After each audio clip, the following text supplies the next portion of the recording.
Hi, everyone. What's up? Bet you were missing us milking Umineko for content, weren't you? We're back with we've got with our analysis of episode 2 from our rewatch.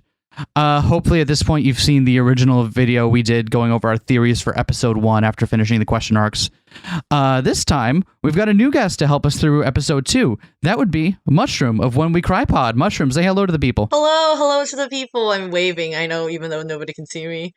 No, it's all right. I mean, like, we've been doing Let's Plays for 4 or 5 years now, and we still do, like, gesticulations and stuff, despite the fact that no one can ever see them. Yeah. They can see them if they believe. Yeah, exactly. Without love, you cannot be seen. Right? You just gotta try. You just gotta try real hard, and then you can see us waving at you, or possibly giving you the finger. You have no idea which one is which. It keeps you on your toes, I guess. Exactly. So what we're gonna do is we're gonna go. We've got a lot less because we've already done this once before, and we've gotten some of our bigger scope stuff out of the way. This one's probably gonna be a little bit tighter than our 4-hour episode. But we'd like to let you all know what our thoughts and feelings are on episode 2. We're going to go roughly in order first through the first couple, through like the flashbacks, the bits on the island, the murders, and then we'll cover some other stuff if we think we missed some things.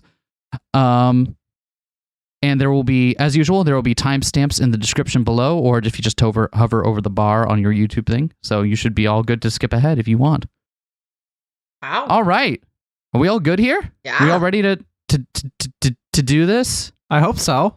All right. Awesome. Let's start with the flashbacks.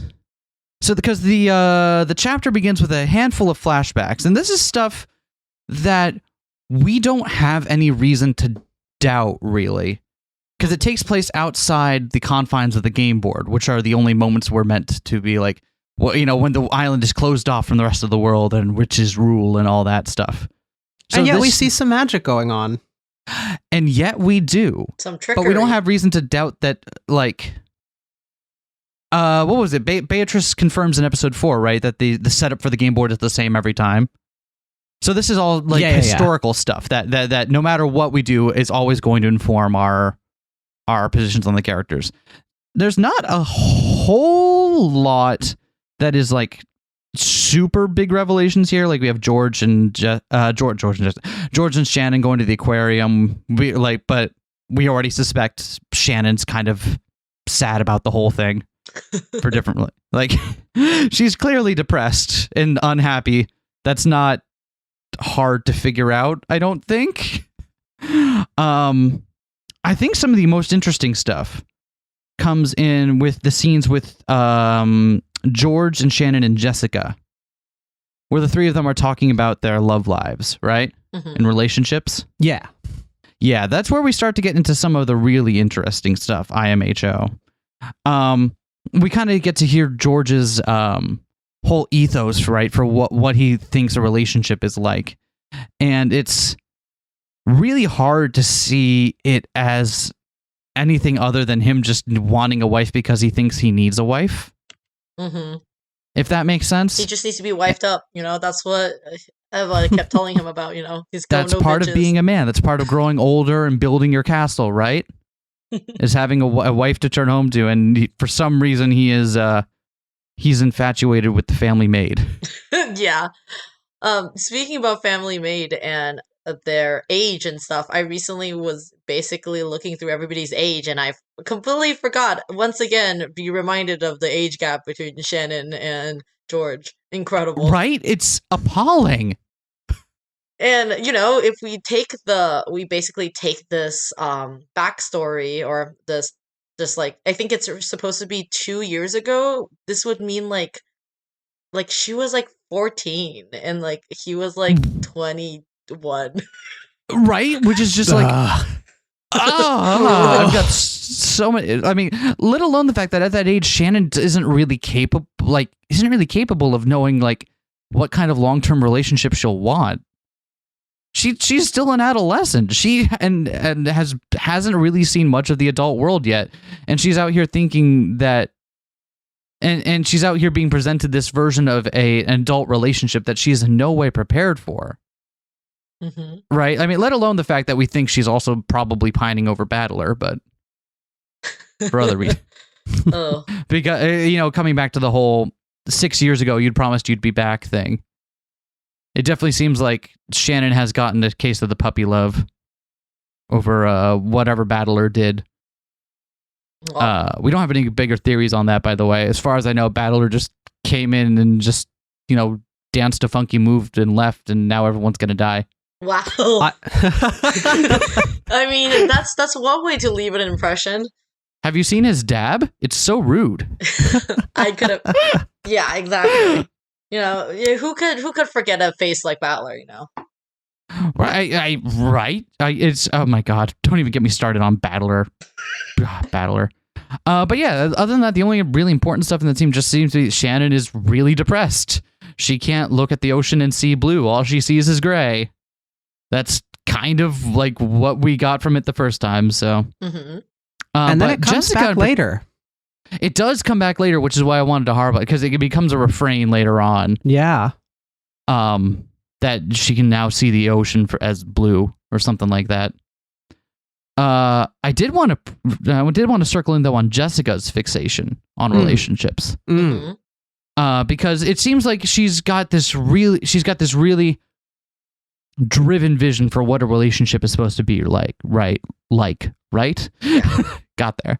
Like, man and a woman, they're sharing a room together. Oh, they have to do these kinds of adult things. They have to do the deed. It's exactly. I honestly speaking, that scene when I first read it, I'm like, what the fuck, Jessica? Like, why do you want you're 15, your maid friend is 14, like, why do you want your adult cousin to be having sex with her? Like, what is this? Right? What is happening in your brain? It's so strange. It's extremely hilariously shoujo brained of her. Like, it's like filling her thoughts with frilly things. Right? And like with Jessica especially, who has been fixated on Kanon for this whole time, it almost seems like she protesteth too much. She keeps complaining about how all her school friends have boyfriends and she doesn't. She wants Kanon to come pretend to be her boyfriend, right? I personally have some thoughts about what is actually going on there. And we'll tie it back to one of our theories at the very end. But if you were familiar with our speculation from last time, from the previous episode, we talked about the likelihood that Kanon is someone who could pass as Beatrice, right? Mm-hmm. And in fact, that's going to be very important for our theories in this episode. The unspoken part of that is that Kanon is probably transmasculine. Okay. Like as I like to give it the snippy name, Tranon theory. Oh, that's great. You'll never forget it. True. I won't.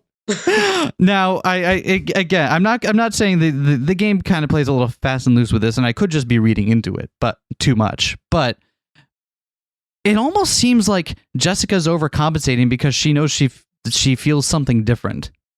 She has this infatuation with Kanon, and it might not. I don't feel like it's.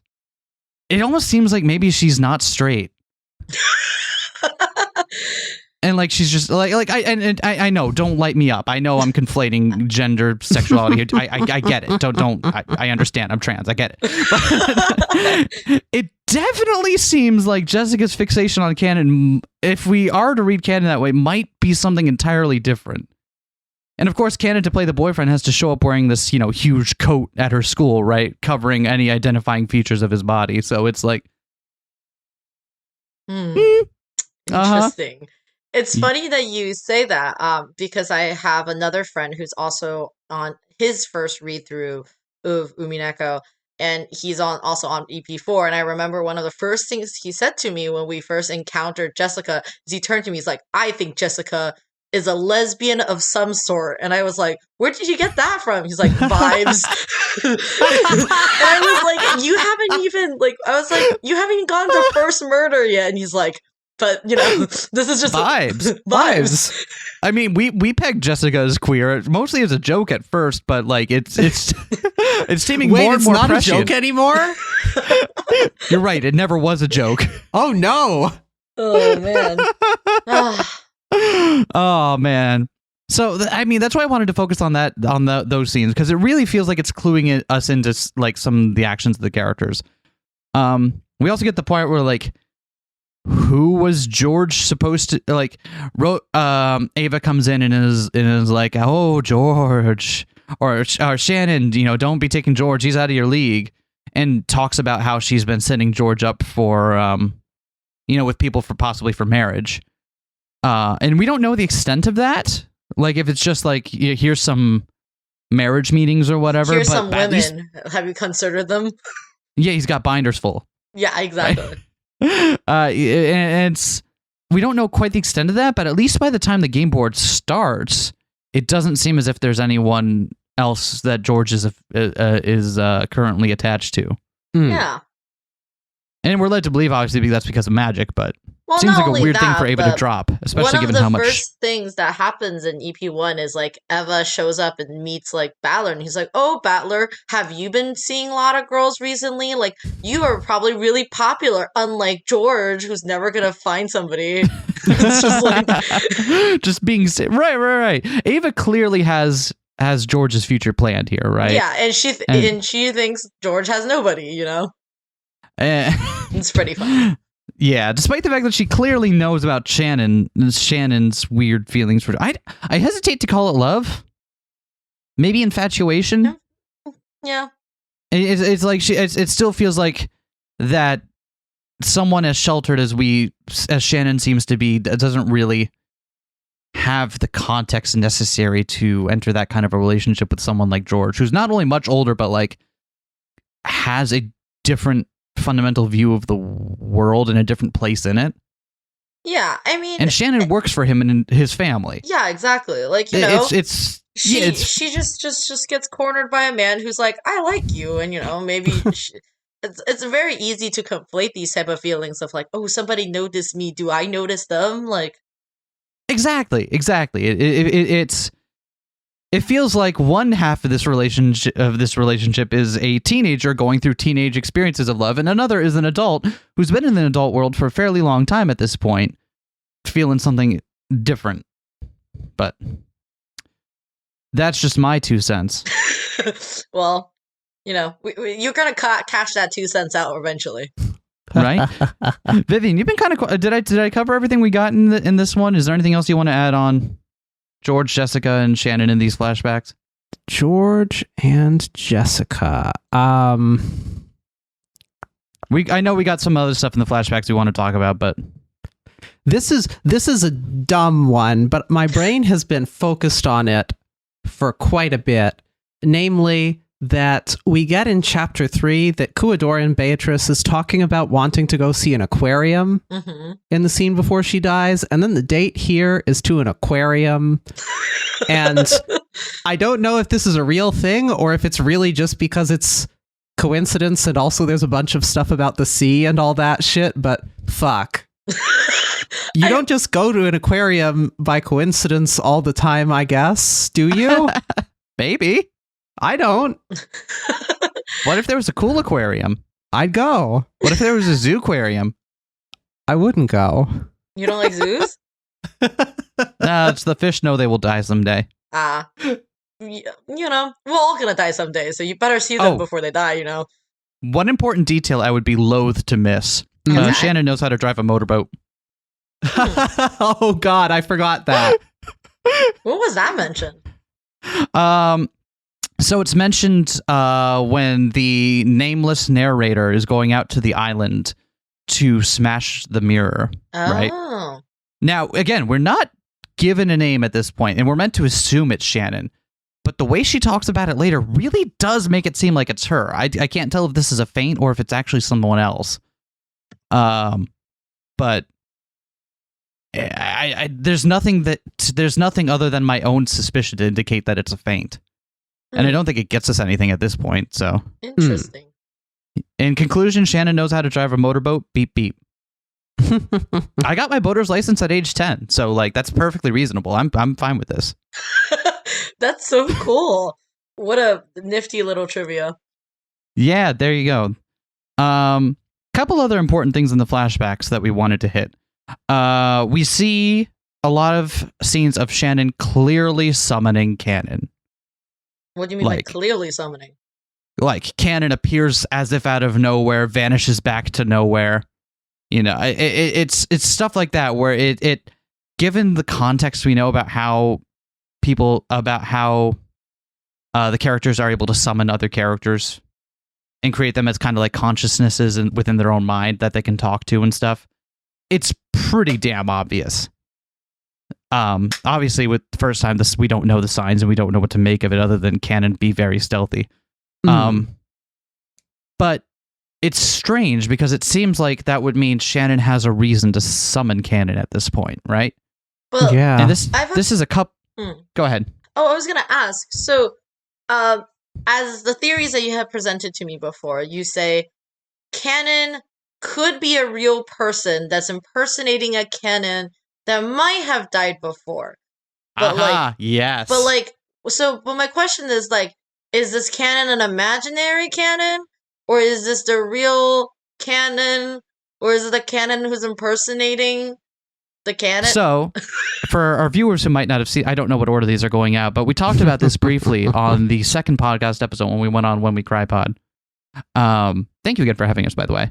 Yeah, I'm super happy to have you guys on. It's great. I love you guys. We talked about the nature of Kanon. And actually, you know what? This is a good time. Let's take a little sidebar here and talk about Kanon for a bit, as long as we've been led into it, right? We've been talking about Kanon for 15 minutes straight. Sidebar. Let's talk about Kanon. But like actually, okay, yeah. Welcome to Kanon, my thread. 1 out of 45. There's a lot of stuff that's difficult to reconcile with Kanon, and especially with it when we get to the red text and stuff. We know that Kanon died in what is now Jessica's room. We know that Kanon, no one else can claim his name, right? We know he was, in short, the 9th victim and all that. And that's very difficult to reconcile. It's with a lot of stuff we get, especially when Kanon just turns up alive later in this chapter after being like dead, right? That seems hard to deal with. Maybe. The way we've been thinking about it is the possibility that Kanon, that there are basically two people named Kanon, or one that was named Kanon, or one that has been given the name Kanon, or had that identity thrust upon him, not as something he chose. The original Kanon was probably someone that Shannon knew, probably died young as a child, and that might come back to our theories about the Beato Ushiromiya Raising Project. You can listen to the last episode for the full details on that, but it seems likely that whatever fucked up thing happened in the childhood of the On servants is something that would have led to Kanon dying, being the 9th victim of something, as it were.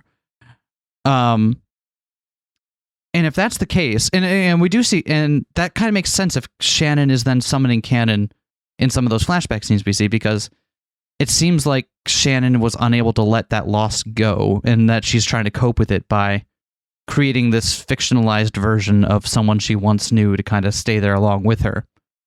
It gets complicated when we tie it back to the present day. I said like when the game board takes place. Because then we're in the weird situation where the person that everyone calls Kanon on that board is not actually named Kanon and not claiming to be named Kanon, but someone has given that identity to them for some reason, and people in the know are just going along with it. Okay. And that's admittedly very difficult to rationalize. Because everyone's going along with it, right? Literally everyone. Yeah, like Jessica's going along with know. it when she goes on the school thing with the Kanon that we currently have, right? Like, even that Kanon is a new Kanon and not the Kanon.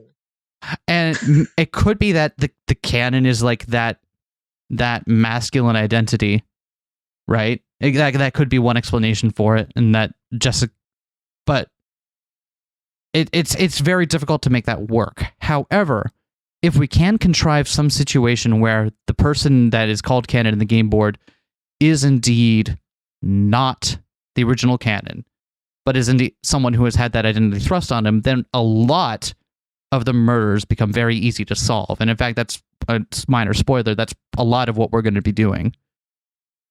Now, go ahead. Now, I have a spicier canon take. I'm not sure that I believe it. I probably don't. Okay. But what's your spicier I feel like take? it explains some things. Because we had this whole theory that, oh, well, Shannon's holding a grudge against Battler for not coming back and all of that. But then we've got all this stuff where it's like, oh, Shannon's falling in love with George. That's kind of weird that she's happy and doing this now. And Kanon's the one who's all mad about love and so on. And Kanon's the one who has this reaction when Battler arrives, despite the fact that they've supposedly never met. Mm-hmm. So what if Kanon and Shannon swapped at some point? That would get us the canon isn't canon thing that we would need to get around a bunch of red text. It would give us reasons for why Kanon would hold a grudge against Battler and have all these complex negative feelings about love. But it has the slight issue of it explains absolutely nothing about how Kanon could have been dead and in any of these cases where we think Kanon's alive. Wouldn't that more be like, oh, so if in your scenario, Kanon and Shannon switch places, so the previous Kanon is dead, and now there's a new Kanon. I guess if we were to say like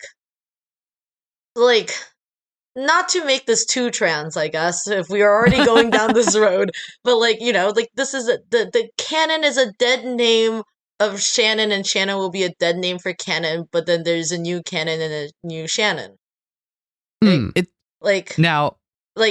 I mean, it's kind of semantic-y and maybe not like what what semantic games in my Umineko no Nakokoro ni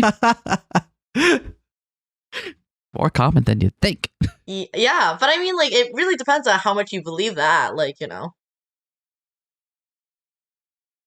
So, I like this theory from Vivian because it's bold, and I love bold swing for the fence theories. I think it's a bad theory, but I love it. Right? Like, I don't think that's I think Kanon being angry on Shannon's behalf can be easily explained by like, oh, this is a person I am close to. You made her angry. You promised to do something 6 years ago and you didn't, and she's still holding a grudge over it. But that's not what Kanon says. Kanon says even I, and then trails off. Even I'm pissed off at you. Even I can't stand you. Even in Arcadia, there am I. Well, then my question is like, so are they like a tag team Beatrice team? Like, is Shannon Beatrice? That's Kanon a great Beatrice? Question. Who's Beatrice? The idea, yes, both. It's not necessarily that they're tag team, but tying back into the theory where they were likely abused into being possible vessels for Beatrice to be summoned into by Kinzo. Both of them have been abused to such an extent that they could, at a certain suggestion, be convinced that they are indeed Beatrice. And we think that is something that is likely universal of the younger On servants. Ones that were, in all likelihood, raised to be potential vessels for Beatrice. And we kind of hinted at this when we were talking about Shannon snapping and going off script in the previous speculation thing. And again, minor spoiler, we think that's sort of what's happening here as well with Kanon. And that's also why Beatrice is different in this chapter. Interesting. Yeah. So it's not necessarily that they I mean, I guess they could both take turns playing Beatrice, because we suspect both of them are very visually similar and could both pass for Beatrice. But in this case, we think there's one specifically. Yeah, it's a lot about Kanon. We love Kanon here. Speaking of names, this Kanon theory also lets us, if we really want to take a bold swing at things here, we might even have a hint at what Kanon's name actually is. I don't believe this one for a second. I know you don't, but it explains so much, and I kind of want to get it out there just in case. Yeah, sure. Sure. What is it? Lay it on us. So later on in the chapter, right? Battler, when Rose is confronting Battler in the parlor, and Rose is like, "Oh, how do I know you're Battler?" Which is already really weird. We'll talk about that later.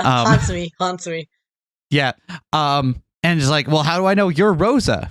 And Beatrice in the metaverse kind of jumps in here and adds some red text that is very strange, because it's the only time we see someone's name in quotation marks in the red text. And is it? Let me find out what it is exactly here. Because I have it written in our notes. If I could just find. May I recommend one of the red text resources for less scrolling? Yeah, you probably should. Oof. It's all right. Here we go. Beatrice says, there were no frauds or tricks, no means of secret passage, nor place which to hide. Natsuhi's own key was in George's pocket, and inside the room was sealed off. Only the 5 master keys were left, and, in quotes, Rosa was holding all of them. Now, in context, we're meant to take this as Beato mocking Battler, right, for doubting that Rosa might be Rosa. However, in order to make any of these murders happen, we have to get those keys out of Rosa's hands. Because, like, Battler's got Rosa under lock and key for most of this. There's no way she's running off to do it. However, this makes total sense if we are to presume that Kanon's actual given name is Rosa. Wow. That's great. Yeah. I love that. That's so good. I don't know if I don't think I buy this, but it works. It really does just work. That's so bold. Right? That's so cool. Now, you might be wondering why we jump into Kanon. We'll get into reasons why later on, but yeah, that's one of the bolder theories we got here. Also on names. And this again ties into what we think is part of the history of what Kuidorian was used for. We might get... One of the unspoken things in that assumption was that Kumasawa must have been involved somehow with what was going on there, because she is the previous Beatrice. She is Virgilia, right? Mm-hmm. However, that makes it weird that she's not a servant of the Golden Wing. Yeah. However, we get one very, very remarkable line spoken by Natsuhi at one point. What's the remarkable line? The remarkable line is something I'm going to... Wait, spoken by Natsuhi? Yeah, it's Natsuhi speaking to Shannon about one of the other servants working that day, right? She describes another servant working in the mansion at the time. And let me know if this lights up any lights for you. Describes the servant as, this servant avoids doing extra work wherever possible. And Shannon is under the impression that she likes to cut corners. Her name is Lunon. That, if we are to indeed assume that Kumasawa was involved somehow with what was going on to raise the Beatrice vessel, it would make sense if she actually was a servant of the Golden Wing and had that kind of a name, and it might be Lunon. When did that show up? That's also in the beginning of EP2? That's also in the beginning of EP2. It's kind of just tossed as an aside, so I might be making a mountain out of a molehill here. But again, big swings, right? That's what we're all here about. Lunon. Interesting. So that's something that Shannon says, right? It is. I believe it is. I actually don't have it point by point here. It is Natsuhi that gives up the name, but Shannon that gives the appraisal of the character. Really? To my, I don't have it written point for point in the notes. I just have the name of the servant named in the scene, and that she's in the mansion when Shannon talks to Beato, and what is Shannon's estimation of the character. Yeah. My thought being that given that our note mentions nothing about Natsuhi there and is talking about her being around when Shannon's talking to Beato, did it happen during a scene where Shannon was talking to Beato? I thought for sure it was Natsuhi that mentioned. It might have been that Natsuhi mentioned one of the other servants working there, and that then Shannon, when summoning Beato, talked about Lunon specifically. Is It'd be weird if spelled like Lunon? It is. Okay, I'm trying my best to find it in LP archive right now. That's why. Sorry, continue. I got you. It was very early on. This is even before we get to the stuff with Rosa and Maria. It'd be weird if Natsuhi had another name for Kumasawa and no one else did. You're absolutely right. I might have misremembered that it was Natsuhi saying that. I'm willing to admit I might be wrong on that. But that name and that description of the character definitely showed up. And knowing what we suspect about Kumasawa's history, turns up dial, looking nervously at audience. Yeah. I mean, I think. Yeah. Okay, so I think it is actually true. So I think this is on Lunon, but it says, in the Turn of the Golden Witch, she did not appear. She was briefly mentioned by Natsuhi for have done Shannon's work in cleaning staircases and Kinzo's study. It was Natsuhi. I do have to find the exact line, but it does say that it happened. I'm also just sitting here being like, oh, that's a scene that happened. I don't fucking remember. Oh, no, God. Yeah, it's weird the details that stick out to us on Rewatch here. Yeah, it's incredible just how much like random ass information that it just puts in. Okay, right? So and the reason we get hyper fixated on some of these small things is because like we mentioned when we were on the pod with you, there are just tiny small details that are given once during one game board that completely recontextualize things on other boards. Yeah, like, for example, if you didn't know where to look, you have no idea what the 6 years ago thing is. And then if you did know where you were looking for, the moment you read the beginning of EP2, your brain is like, oh, it says 6 years ago. What's that about? Right. It's oh my God.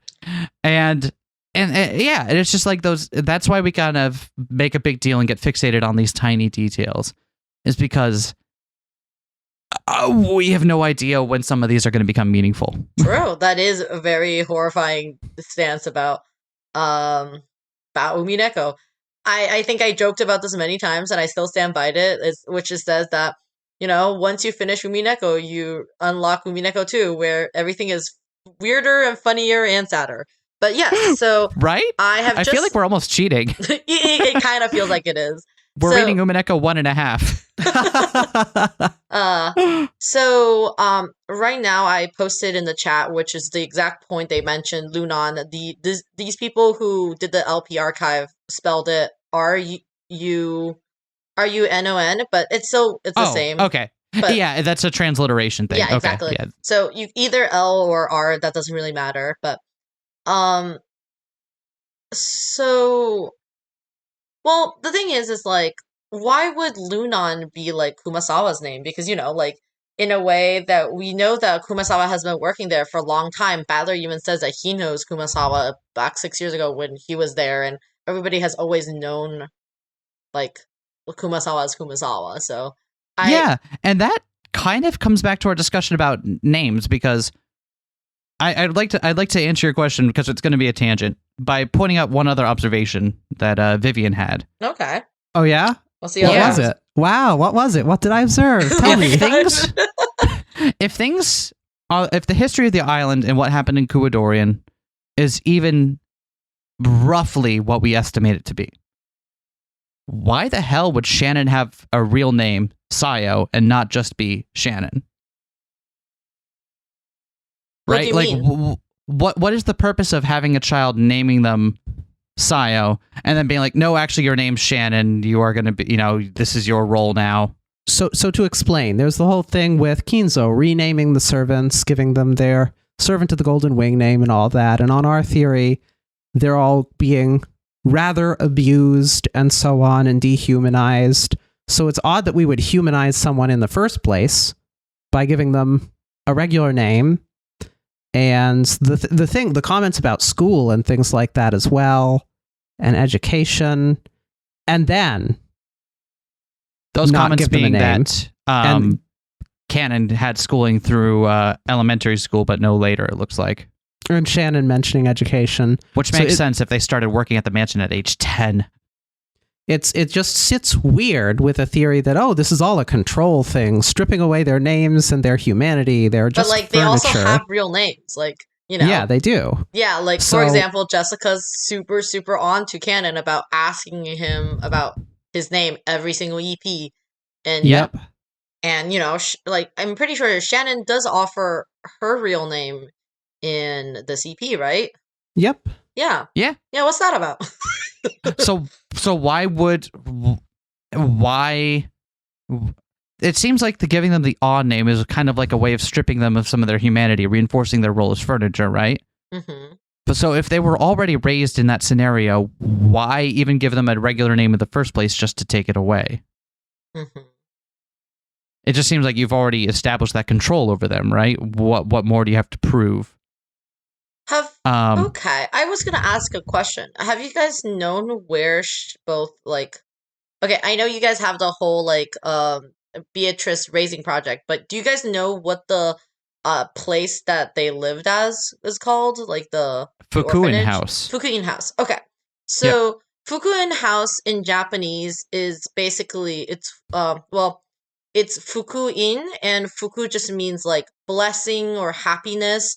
Yin means like sound, and it's also the same letter or same character for all of the on names. Like the in is on, so Shannon and Kanon are like there's something like the on is the in part of the name. Okay. So another way to translate Fukuin is also to say the gospel house. That's also one of the reasons why there's a whole, like, I don't know, a religious reading of Umineko, and you can do a lot of that as well. So now that's cool that you shared that, because that's not that's nothing we ever would have come across in our we don't we're not familiar with Japanese characters well enough to be able to. Which is frustrating because I was trying to look at the kanji, which I don't fucking know, and I was like, damn, there's got to be something about this on character, but I can't find anything that it matches up with that's relevant. Yeah, damn. It's really difficult to find these things. I had a really funny conversation when my friend first started reading Umineko, because I was trying to explain to him that Kinzo's name literally means gold hidden. Goldsmith. Like, yeah, exactly. Like, it's hilarious that's like the name he has, because you're just like, oh, that's a stupid ass fucking name. But, right? Yeah. But this actually ties into one of my own ideas for why they're given those names, because it feels like it's almost like a cult-like behavior. Like forcing people to all move into this particular mentality by giving them all this same and reinforcing that by giving them all the same particular name. Mm-hmm. Now, I think one thing that's important to comment on here as we're talking about this is that this does soften some of our earlier theories. Originally, we were thinking the orphanage just isn't a thing. It was just Kinzo's having kids with whoever his Beatrice is and raising them and forcing them to be servants and abusing them. And it sure seems now like there is an orphanage. People are getting names, living some sort of life, and only then, afterward, that this is happening. It would be difficult for us, I think, to explain all these things and still hold fast to our original theory there. And that's one of the other things that we've definitely had a lot more cracks in our original estimation of what we thought was going on in Kinzo's past on the island here. What do you mean? Like what Vivian just pointed out, like it's just that so many children. What do you do with that many children? Well, I mean, what? Right? I don't think I said anything about so many children. Maybe I took the wrong thing from what you were saying then. Yeah, I thought you were pointing out that fact that like it does seem like there is an actual place where all these that would be used to take care of all these children. Maybe as a front or something. Maybe it's not an actual orphanage or anything, but it's just some resources, a way to house and clothe and like feed and educate these children before they can be used for whatever Kinzo's got in mind. My point being that it seems like the orphanage is real in some sense. I think all these children is a separate point. I also doubt more and more that there were all that many of them. I don't think our theory needs it, and I don't think that I think it makes it harder to explain and justify rather than easier if there are tons of them. So maybe on this variant, maybe it's something like they're being born and raised in this Fukuin house, and then once of a certain age, certain ones are selected for whatever process Kinzo has in mind. Did we hear when Fukuin House was created, I wonder? Because the other thing that's relevant is the shipments stopping to the Hidden Mansion. And that's from episode 4? That's on episode 4, correct. So we'll have to pay attention to that. It doesn't even seem like Fukuin House is on the island. That's another thing. Yeah. Right. And the servants talk about, going off the island and having a life out there, but we're not ever shown what that amounts to. Yes. So I find it very difficult to believe that Shannon is just going home. Like, she's 16.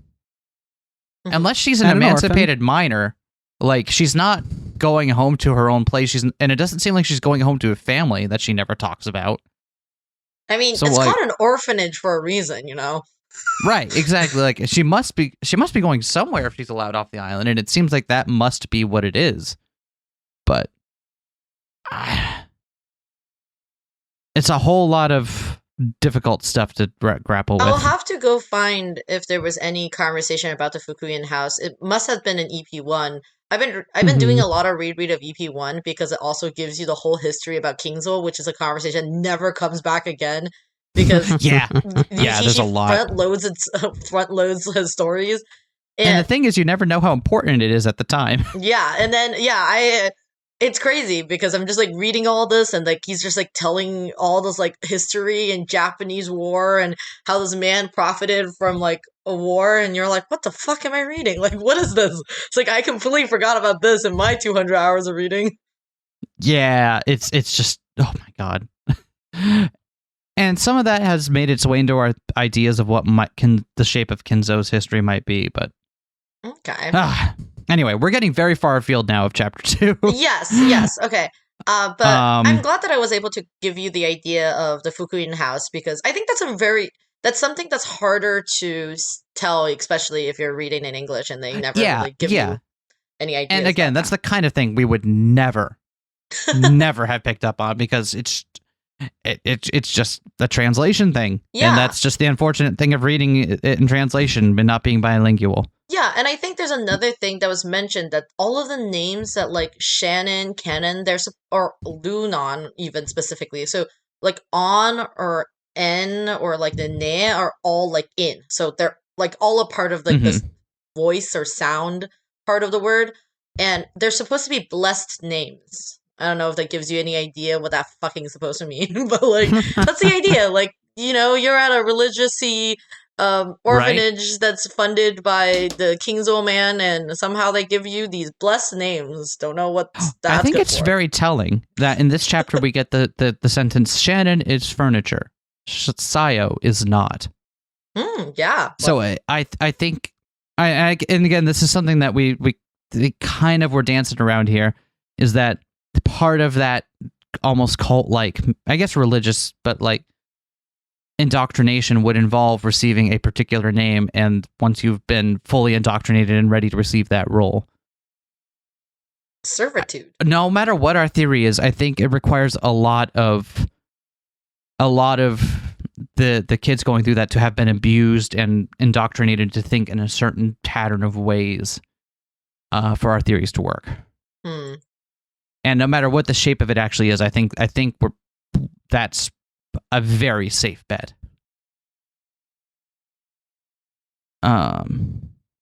Yeah.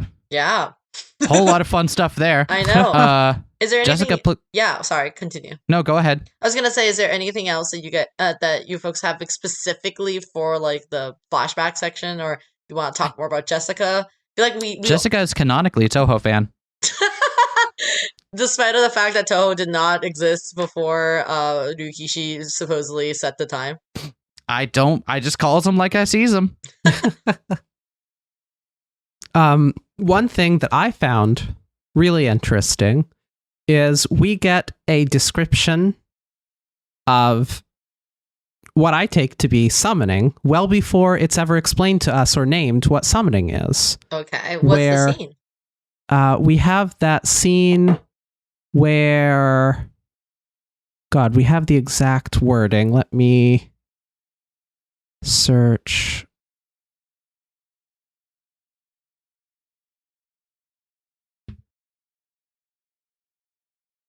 Son of a bitch. Where'd it go? You're right there?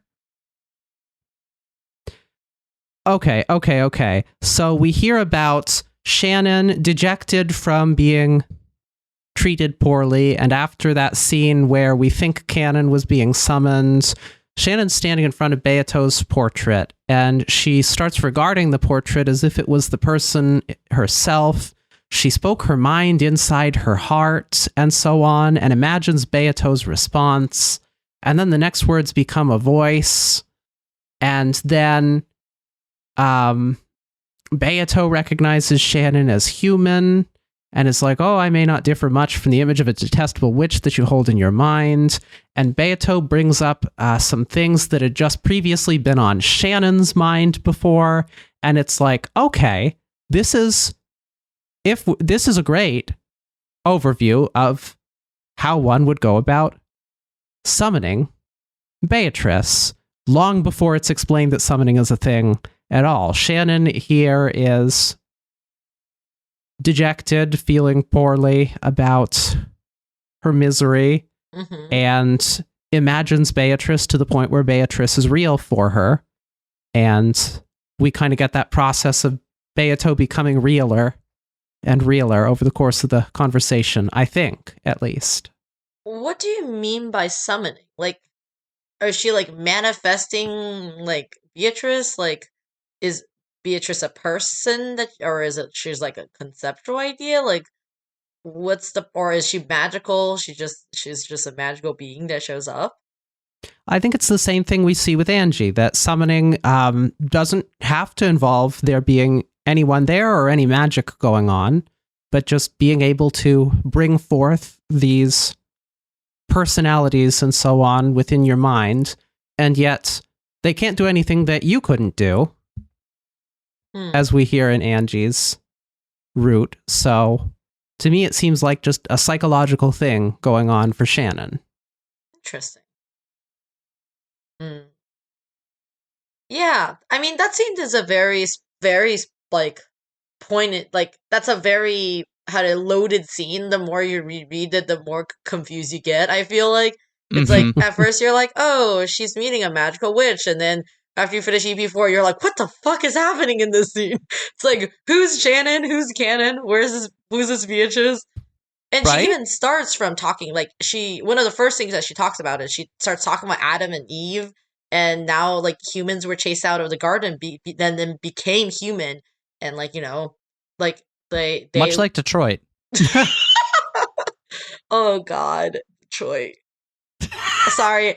Okay. This is a side note, but I am currently working on like a 20-page video essay about Detroit Become Human because I have so much thoughts about that stupid game. It makes my blood boil. I used to just go on like uncontrollable 3-hour rants anytime somebody brought up Detroit. I am so sorry that was the running joke for us. Oh, it's great. I love it. Every time you say it, and it's the I am here now. Gets me every time so it happens. I'm so glad someone's picked up on that. Yeah, you know what that is, right? Yes, of course. It's Neil Breen, our prime supreme leader who's made great cinematic movies. Author Neil Breen. Oh God, I honestly speaking, like Ryukishi and Neil Breen will meet each other and they will shake hands and their love ellipses, you know. Like it's just oh God, yeah. Oh. The perfect future is where Neil Breen directs the Umineko anime adaptation once there is one. Oh my God! Spicy. Or the live action. You shoot me, and he's dead now. Oh, it's useless. It's all useless. Neil Breen with his like tosses a book at a computer. Yeah, like his 6 computers where he pours coffee on. People are going to be so confused about this Neil Breen discourse. circling back to the flashback stuff, or not flashback, like the stuff leading up to the moments on the island, right? We see Rosa and Maria. Okay, so we're going ahead of the flashbacks now and into the approach to the island. Exactly. Okay. We see Rosa and Maria on their way there, or, Rosa being an abusive parent and all that. We see that's the genesis of where they get the candy for later.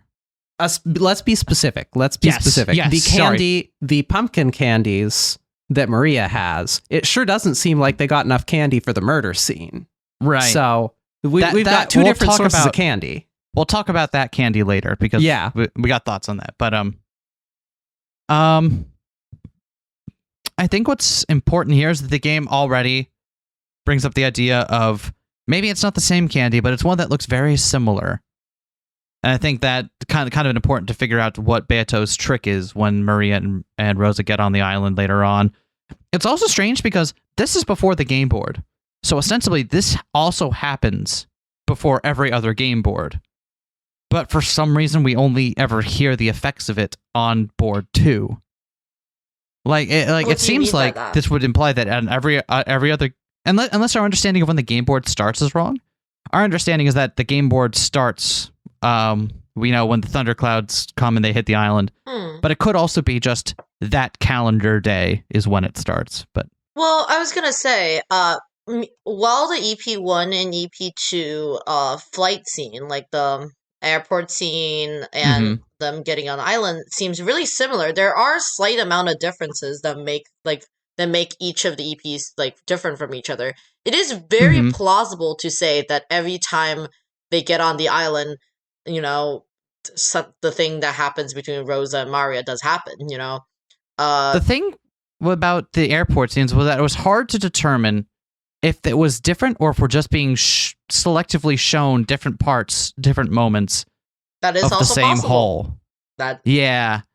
I think probably the safer bet is that just the start of the calendar day is the start of the game board, and events can differ from there. Because we know from red text later, the start of every game board is the same.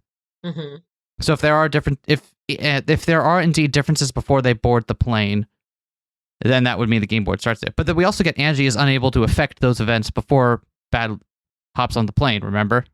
That's also happened. Or is it after he gets off? Right. Which seems to imply that those are set in stone as well. It's confusing.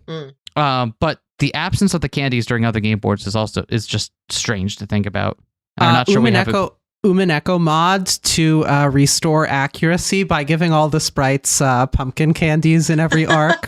They're just always munching on a pumpkin lollipop throughout the game. Umineko, but the sprites are accurate to what people are seeing would be a completely different experience. That's actually kind of genius. The funny story. This is another sidetrack conversation.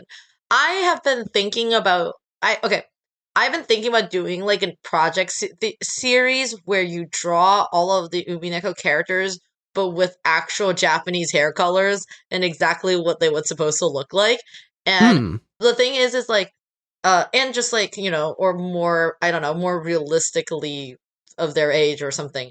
And it's a funny project that I was thinking. And the artist who makes all the Korean artist who draws a fucking machine that basically could make out art every day. I was like, maybe I should just message him being like, would you like to do this as a project? That would be really cool, because I think it's kind of crazy to think about all the characters you're reading and how in a way grounded they are. Of course, besides all the magical people with their scion hair and all that stuff, I think the gap is pretty well established. And yes, but I guess but everybody else is supposed to be just normal looking Japanese people. That's supposed to be what's happening. So yeah, right. Accurate sprites. It feels like the version that we get on the island are stylized to some degree. Fantastical in some degrees, I see. Yeah. And I don't have any idea why that is. That's getting to more of a discussion of what the game boards actually represent, which I am not at all qualified to talk about at this exact moment. There is one other huge thing we need to hit before we get to the island, though. Okay. What is it? This was a line that we pulled out that just seems so hard. What is it? Natsuhi and Kraus talking to each other, right? We learn about Kraus's FOMO. Oh, yeah. But also we get this gem of a line. Genshi and Dr. Nanjo are on our side, Natsuhi says. I'll never allow those greedy siblings to make contact with father. Yeah, what's that about? What the fuck does that mean? Now that's wild for a couple of reasons, because on our original estimation of who the KDA had to include, we originally excluded Natsuhi and Kraus as being necessary people for that. Because Kraus is a dumbass, and I could absolutely believe that this was all happening right under his nose, and he thought he had this shit all under control, and totally didn't. But maybe that's not the case. I have, this would, on the face of it, seem to suggest that Kraus and Natsuhi are indeed in on the deceit. But I don't know if that's the right reading. I think one other way to look at this is that Kraus and Natsuhi have just conspired to make sure that the two people who are closest to Kinzo don't let anyone near him. They might not know the full extent of what's going on. So you don't think they know about do you think they know about Kinzo's death? Do you think that part they know? It's like, how would they basically plot anything if they thought Kinzo was alive? It seems like they, and the thing is, we also get a scene later of Rosa and Kyrie and Hideyoshi, Eva, and Rudolph all being like, okay, let's all get together, rally the troops, we're going to go force our way to meet grandfather, right? It certainly seems like all of the adults on this island just already know or suspect that Kinzo is dead. And they have for at least a little time now. Well, it said that they didn't see grandfather the year before, so they were already mad. And the game plays it off that way at first. It's just like, oh, they didn't see him last year, we need to make sure he's still alive and healthy. But it really, really does seem like there are some battle lines drawn here. That it seems, I don't know if I'm willing to commit to this yet, but it really does seem like Natsuhi and Kraus might at least know something is hinky with grandfather. This also ties into our episode 1 theories, because we were trying to make sense of what does it mean when Natsuhi heads up to the room, sees grandfather, has this whole conversation about the golden wing being engraved on her heart and so on. And that's all a lot less confusing and hard to explain if Natsuhi is already to some extent in on something, some suspicious shit going on. Exactly. Then it's way less weird. Now, what makes this interesting is that we don't see Rosa's version of this scene. Rosa in this chapter is also invited up to Kinzo's study to speak with grandfather, and we don't see what that goes like. Rosa is also already suspicious before that scene for a number of reasons, but I don't know why. Yeah, Rosa is so hard to figure out in this. I think they do say EP2 is the hardest out of all the... I believe it. Like, even with as much context as we have, it is very hard to piece together a cohesive theory for everything here.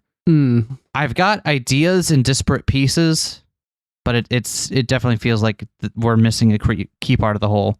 And we'll talk about that with each of the murders. But yeah, this is also another aside. Rudolph and Kyrie talking to each other like Angie isn't there for some reason. Like Angie doesn't exist. Is just weird. I don't remember the context for that. They keep talking about like how it'll be just the two of them, or it's no longer just the two of them now that Battler is back. And I'm like, your daughter? No? And this is another one of those things, like, I don't know what to make of all of these small little hints. I talked about them in the last time we did an episode 1 speculation video. All these tiny little details that just seem to suggest Angie doesn't actually exist for some reason. And I but don't know what to make of that. I mean, if Angie doesn't exist, then what the fuck are we doing in 1998 then? Like, what's the I don't know.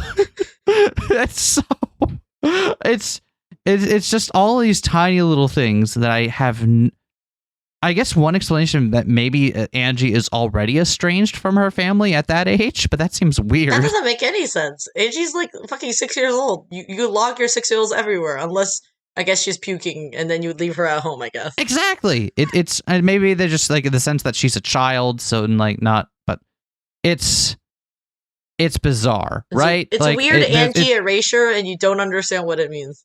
I will not stand for erasure of my girl Angie. That's it. That's how I feel about. That's how I feel about Angie. Let's get to the island. We've spent an hour getting up to the island. Right? Oh God. Oh wow. You know, I like how we started this being like, it's not gonna be that long. You know, we'll get through this faster than last time. No. God damn it. Okay. Okay. And again, just more on Not Singing Crafts, we get conversation with them like, oh, all of our preparations for today have been completed. Forgive me, I'm always making you handle such troublesome matters. Wow. What do we make of that? Like it seems harder for us to assume they're not part of the KDA at this point, or at least if they're not part of the KDA, they have their own agenda. Isn't it incredibly suspicious the second time read around? You're literally just staring at these lines and you're like, what do you mean? Right? Because it's like, I know you don't mean preparations for the guests. I know that's not what you mean. Anyway.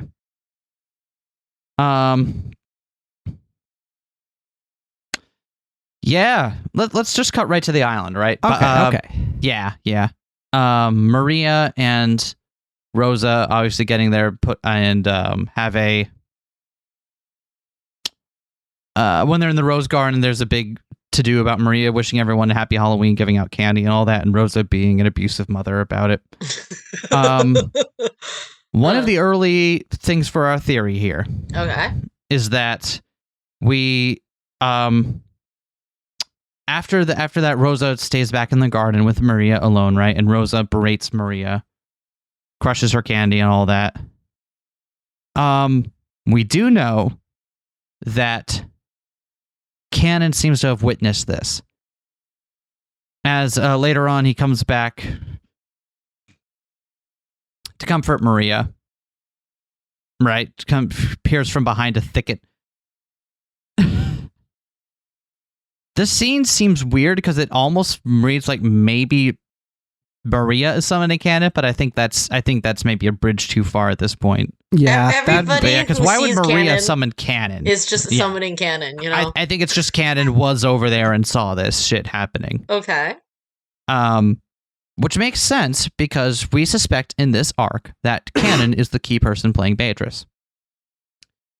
In this arc, we're getting introduced to a new version of Beatrice, who we affectionately call Programmer Beatrice because of her programmer socks. Very good.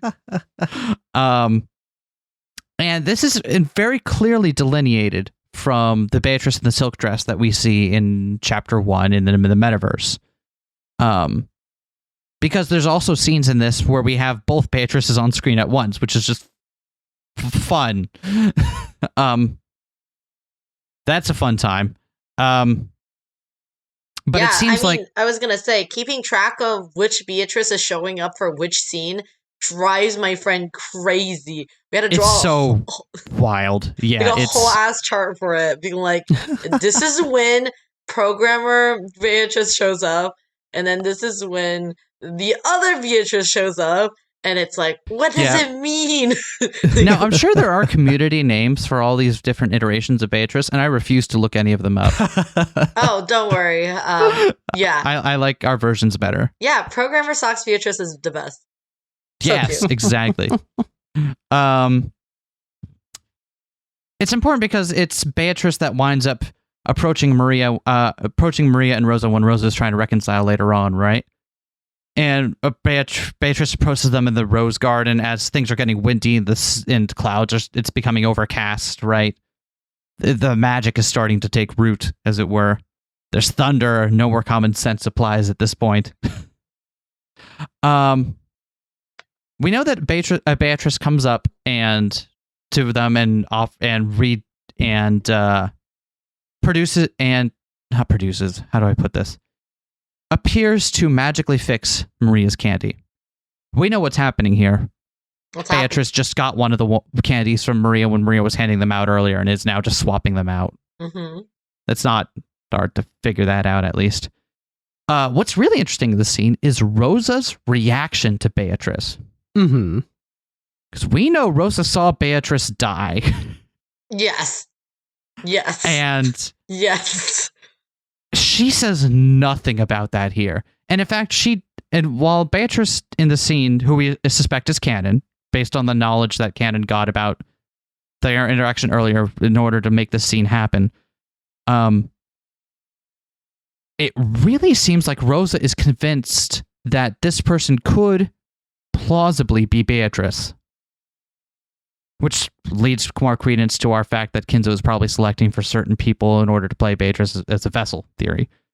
So yeah, even though Beatrice seems to not want Rosa to look too close because she'll be able to figure it out, Rosa seems perfectly fine saying that this is indeed Beatrice. So, two things here. Yes. One, our notes are now so fucking big it crashed my browser while I was trying to follow along with this in the fucking notes. How long is your notes? Two, I find it really interesting that the people who allegedly see Beatrice and talk to the other adults about it are Rosa, here for the first time, first one, and Kyrie a bit later. And let's just follow along what happens with with Rosa as we go. Russia, wow. Ooh, that's a Freudian slip right there. Yeah, that's a Freudian slip there. Let's just follow. Can you tell what I've been doom scrolling? Guess what we've been stressed out about? Yeah, let's just follow what happens with Rosa as we go ahead through the next couple of chapters worth of content, because I think it's really interesting. Yeah. Also important is that we get Beato hands out some envelopes here. Rosa's ostensibly being the one with the chapel key. Ostensibly. Maria's, right? No, so there's two envelopes. Oh my god. Maria's is the one that gets read aloud at dinner. No. Isn't it? Is it Rosa's? Okay, so there's... my notes might be... My notes say here it gives Rosa envelope with chapel key. That must be Maria who gets the envelope with the chapel key. I apologize. There's two letters, I'm pretty sure. Yeah. One of the letter is to Maria, and it says, "You open this when you see it's ready," basically. It's basically something vaguely, like, really weird about, like, and that's the one that's in Maria's bag when later on Rosa rushes from the chapel to her room to grab that. Okay, that's Maria's own. Okay, so my notes were incorrect. I apologize. So then the other one is a second envelope that's just for Rosa, and just says, like, oh, you know, like, now this letter is for you. And you also don't really know what that letter is about. Mm-hmm. So yeah, that's about the sum of it. Yeah. And that we don't know for sure about that letter is something that I don't know if you remember, Eskay, but we did talk about. We were wondering if that really was the one read aloud at the dinner later or not. If Rosa could have received some other letter here. Yeah. We don't have any text confirming either way. Yeah, we're forced to assume it, but it could definitely be that she got some other instructions at that point. But it also seems very early for that, unless Kanon is already making moves, which it seems like he might be. I mean, there's only 2 days, and you need to get them before they start dinner. Right? I mean, every hour matters. You got to get out there and murder. That's one way to put it, I say. And then obviously Beatrice walks in and is greeted by Genji. There's an aside comment here about, I remember how that man's wife used to be jealous of you. What? It's just... my brain is constantly hurting by all of these specific little things that you're mentioning. Okay. Yeah, who says this? Oh, okay. Huh? Oh, okay. Okay, found it. I'll post it right now. Here you go. Dun, dun, dun, dun. I like this theory for one other reason that I'm going to bring up later. Here you go. I will be posting this here. So, Thank you for these, by the way. This is super helpful. Oh, is this just like is this on LP Archive? Yeah, this is LP Archive. Oh, hell, and it's just like the entire game transcribed, huh? Oh my god, you guys haven't never used LP Archive? Oh my god, let me give you the link right now since you have finished. Oh my god. Oh my god. Oh my god. Okay, here. Go to this website. There's just been a searchable text version of this game. Yes, there has been Okay, so click into this and you can look at this is an incredible like archive list that somebody made on Something Awful form that is a literal just transcription of the whole game in chapters where you could like it has color text, you can break through them, and it has everything. And this we are having revelations live on podcast here. This is great. So if you go on the website, it shows you exactly what chapter it is, and you can click into them and find exactly the parts you need. And that's what I have been finding all those parts is you just go search it up, and if I know vaguely where it is, I can find the exact quote. Do you ever just have a moment when you realize you've been doing something the hard way for no real reason? And then you just want to take a step back and you're like, wow. Anyway, couldn't be me. So the line is between Beatrice, programmer stalks Beatrice, and Genji. And Beatrice to Genji says, Kinzo's wife used to be really jealous of you. She doesn't say Kinzo. She says that person's wife. Oh, yeah. That person. And what does that even mean? Right? Oh, okay. Genji-Triss theory? I don't think it's Genji-Triss theory. I have a theory for who Kinzo is. I have a theory about that. Yeah, what's your theory? Do you want to say that right now? Do I want it to? I feel like it'll come up later. Okay. I'll bring it up later because it'll become a little bit more relevant later on. But Jesus Christ, we're having so many just coming at me a mile a minute here. We also get at this point that Kyrie, the other person, sees Beatrice at this point and seems sufficiently convinced that this is Beatrice. Right? The one thing that happens a lot in this chapter that's going to come up next that I have no idea how to reconcile yet is we get very, very, very detailed descriptions of who eats what food and when. And I keep thinking that like maybe poison was somehow involved in setting up the first murder of this chapter, or in like and maybe like some kind of paralytic agent or something like that. But I have no way of tying that into and tying that back into things just yet. It really does seem like there's a lot of footwork put in here. Like if he's spending this much time explaining food, he must be putting poison in them. It feels like it. It feels like there's a lot of groundwork laid here. Not worried what you think about my dinners. I love your dinners, though. They're not poison. I hope not. They're poisoned with love. Oh, without love, it cannot be poisoned. Give me a moment. It'll come to me. And like especially when it describes Goto's work in the kitchen. It seems like it's eliding the fact that Goto might be poisoning people somehow. And like they keep mentioning how the meals taste different when Goto's not there to describe it to them. And it's like I feel like there's a whole lot of groundwork laid for people to be poisoning people here, either lethally or non-lethally. And yet I can't for the life of me figure out how that ties in to the actual murders of people. I mean, my favorite part is every time that we pointed out one of those descriptions that was like, oh, it says the food tastes different. What if it's poison? Every single time it was people who weren't poisoned. Or weren't killed. Okay. It could be that they were like knocked out or like given a paralytic agent or something. But we don't see any of that happen either. Well, okay. My question is this. Maybe you cannot apply poison to this episode, or maybe you can, but like, is there any of the EPs that you're like, that could be a poison incident? Not off the top of my head. I don't have episodes 3 and 4 fresh in my mind anymore. And we seem to have episode 1 pretty...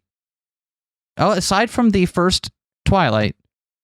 It's always the first Twilight that's the hardest one for us to explain. Yeah, you think first Twilight people were poisoned? Like, what's that about?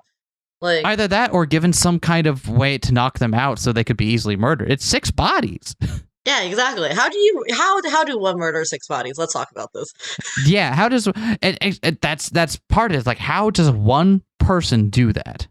And I guess the obvious answer is it's probably not just one person, but if it is just one person, they would need to have some way of subduing a large group of people.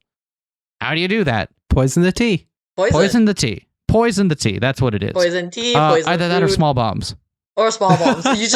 You give everybody a capsule and you're like, she never denies it, and it's weird that she never denies it's small bombs. The small bombs are poisoned too. Okay. They ate small bombs laced with arsenic. Wow. Gives it an extra crunch. Right? I don't think... I'm going to come up and just admit this. I don't think we have any idea how the murders on the first Twilight were carried out. You don't think so? We have a suspect. We think Kanon was probably involved. But that's less of I'm convinced it must have been him and more like we're pegging him for all the other murders in this. Well, so why not throw him under the bus for this one too? That's actually a very fascinating thought process you're going down because, Ryukishi calls you out in EP2 specifically about pegging Kanon as a murderer. If you remember the scene that I'm mentioning. I believe me, we had a fucking field day when we got to that scene and realized that Ryukishi was like, oh. Yeah. Isn't it horrifying that Ryukishi literally grabs you by the neck and then says, I see you writing your comments in my on this Japanese BBS board thinking Kanon's murder. Let me write you a whole chapter just to call you out, I'm gonna have 2 characters cry about it. That doesn't mean that we're wrong. And I don't think we are. I think what he's getting at is that it's not Kanon alone. Really does feel like somehow Rosa is aiding Kanon. So, quick tangent before we get into that. Okay. I don't think it is the case that we have no idea how the first Twilight murders happened, right? Because we're presented with these mysteries about how it's locked and so on and blah, blah, blah. And we have great ways out of that, right? Oh, yeah. Right? Because there's no reason the chapel would have been locked at the time they went over there in the first place. Right. Presumably, Beatrice was, say, on the way back from unlocking the chapel, seals up the key and gives it to Maria, something like that. That lets the door already be open before it happens while getting around the red truths. Yeah. And then maybe the door is already pre-locked and just open. On the way out after doing the murders, just kick out the door, stop, and it slams shut. I don't think we get any red truths that say that door can't work like that. Yeah. So we don't have nothing. We don't have any problem pegging this on a human. I guess is the point here. And I'm not going to rehash because we went very, in our second episode on When We Cry Pod, we went into a very in-depth discussion about doors on Rokenjima, so I don't think we'll rehash that here. Yeah, right? I'll leave a link to that in the description if it's up, or you can look forward to it when it gets released. We'll talk more about our thoughts on doors there. We're not going to rehash all that now. But importantly, for this one in particular, it is impossible to unlock the lock to the chapel without the chapel's key. It doesn't tell us shit about locking. Yeah. So I think it's fine. The chapel one. It's trivial for us to make it a human culprit. Yeah. But finding out specifically who did it is we get the scene the night before, right? Yeah. With Beatrice, specifically programmer Beatrice, in there with all the adults. And with Rosa. Which Rosa never fucking talks about it. Rosa, despite her age, is an adult. She is the youngest and barely older than George, but she is still one of the adults. I think she's older than George. Not by much. Okay, so let's talk about this. Because George is like, what, low 20s at this point? Okay, George is 23. And Rosa's late 20s, right? Rosa was around 14 when 19 years ago. Right? Really? She's 19 years ago? like, okay, when the fuck did the I thought I had read that Rosa was late 20s, early 30s. I believe she's early. Okay, she probably is early 30s, like early to. Yeah. Yeah. So she's barely a decade older than George. George was alive when she found Beatrice on the island. Yes. That's yeah. Like there's barely a 10-year gauge gap between like, them. Maybe if that. 10 to like 12, like 14. Yeah, exactly. It's so she's strikingly younger than the rest of her peers, which is weird, but for reasons that aren't really relevant here. But like we get the scene between all of them in the chapel, all of them agreeing to something, right? About all Beatrice has just proven devils, and everyone agrees to it, and except Kyrie takes a moment to kind of be pissy about it before agreeing. And then Rosa never ever mentions that. And all the stuff about like what's going on in the chapel, the people were murdered there. She clearly saw them the night before. And she also meant to trust that scene. She says like she's never been in the chapel before. She's like, I've never been in the chapel. Right? Like, what's Which that is about? clearly a lie if we're meant to take that scene at face value. And she had just seen Beato and gotten a letter, and then she's about to continue to do other weird, inexplicable things. It does seem like she's getting like she's already been receiving orders from whoever this Beatrice is. And I think it's telling that after the first murders are done, she gets called up to meet with grandfather. Does she? Is that after, or is that after Jessica and quote unquote Kanon die? I think it's after Jessica and Kanon die. Yeah. Okay. Oh, but so I know before we get there, do you have any thoughts about the Kanon and Beatrice scene that they have in the fucking room? Do you know? Yeah.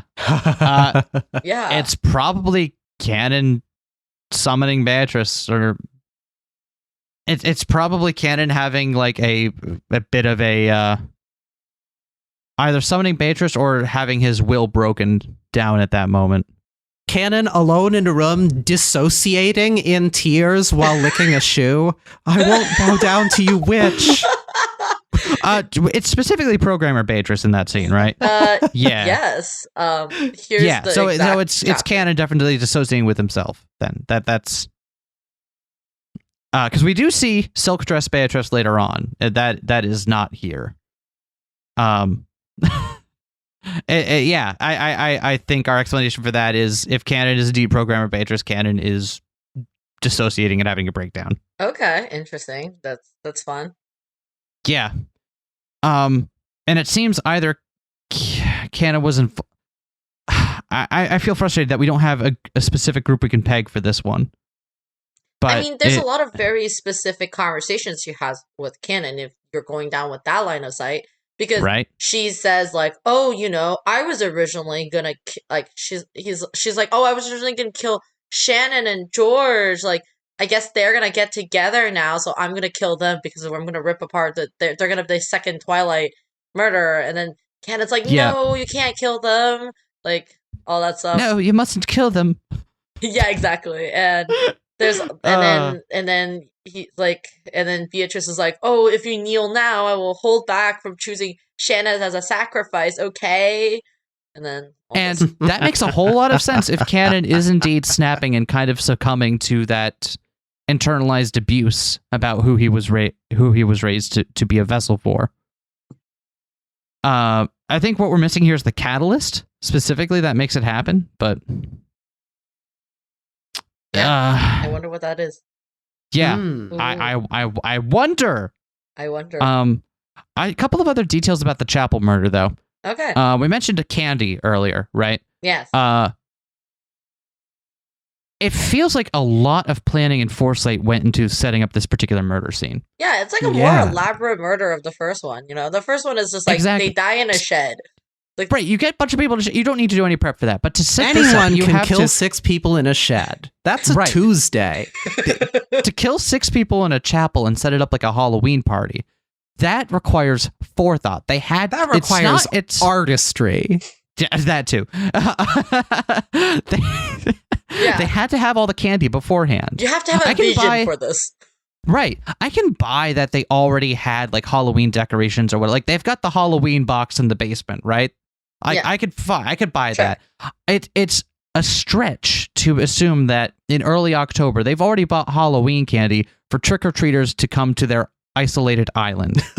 Which I highly doubt that fucking, like, how? Exactly. Exactly. And that's what leads me to believe that this first Twilight, fucked up as it is very, very close to what the original plan for the first Twilight was. This, I think, is the closest we see over the course of the first 4 game boards to what the first Twilight was meant to look like. Let's explain why we mean that, right? So the thought being that if the game boards are the same before the island, and that this is something that required all that thinking and forethought, it would follow that this was what was planned. So that's what it hinges on. And it makes sense in a way, because the absence of it in other game boards just means that they went with something different or something changed. Obviously something changed. None of the game boards are the same. Mm-hmm. But given the amount of pre-planning that would have to go into making this particular tableau occur, it feels reasonable to assume that this is close to what the original plan was. I'm not saying that there aren't deviations or anything from it, because obviously, no plan survives contact with the enemy, right?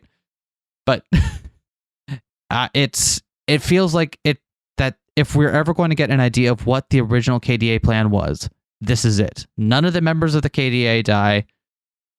We have this big elaborate display.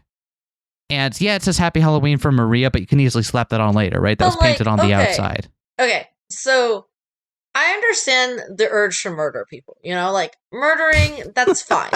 Merge, if you will. Yeah, the feminine urge to kill all your families. Yeah. Yeah, but why go all these artistry to do a presentation? There's only what 18 people on this fucking island. If you were okay, I killed all of them and tossed their body into the ocean, and now we can't find them, and right. There's a lot of easier ways to kill 6 people without stuffing their stomachs full of candy. Why do that? That's a great question. And I think because we don't really have a good idea why these murders have to happen, but we get some insight to it actually at the very end of the chapter. Vivian, you know what I'm talking about here, right? It's the ends and means thing. Yes. Is it Lambda that brings it up? Yeah. Yep. Where she mentions that Beatrice is playing sloppily and that she sometimes mistakes her ends for her means for her ends. Her means for her ends. Which I've taken to kind of give us some insight into the murders aren't the point. The murders are a fun bonus. They're a fun bonus. They're a way to get to something else. And Beatrice will sometimes get caught up in the pageantry of all these murders while forgetting that that's not the actual point. I mean, what's the actual point? What do you think is the actual point? That's a great question. Do you not think they're supposed to be reviving Woo Beatrice? You don't believe that? So this is going to sound crazy. I don't.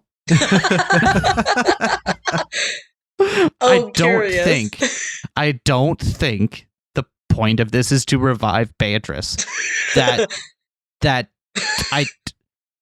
If we're meant to be thinking about this game board the way Ryukishu wants us to, I don't see why we would come to that conclusion.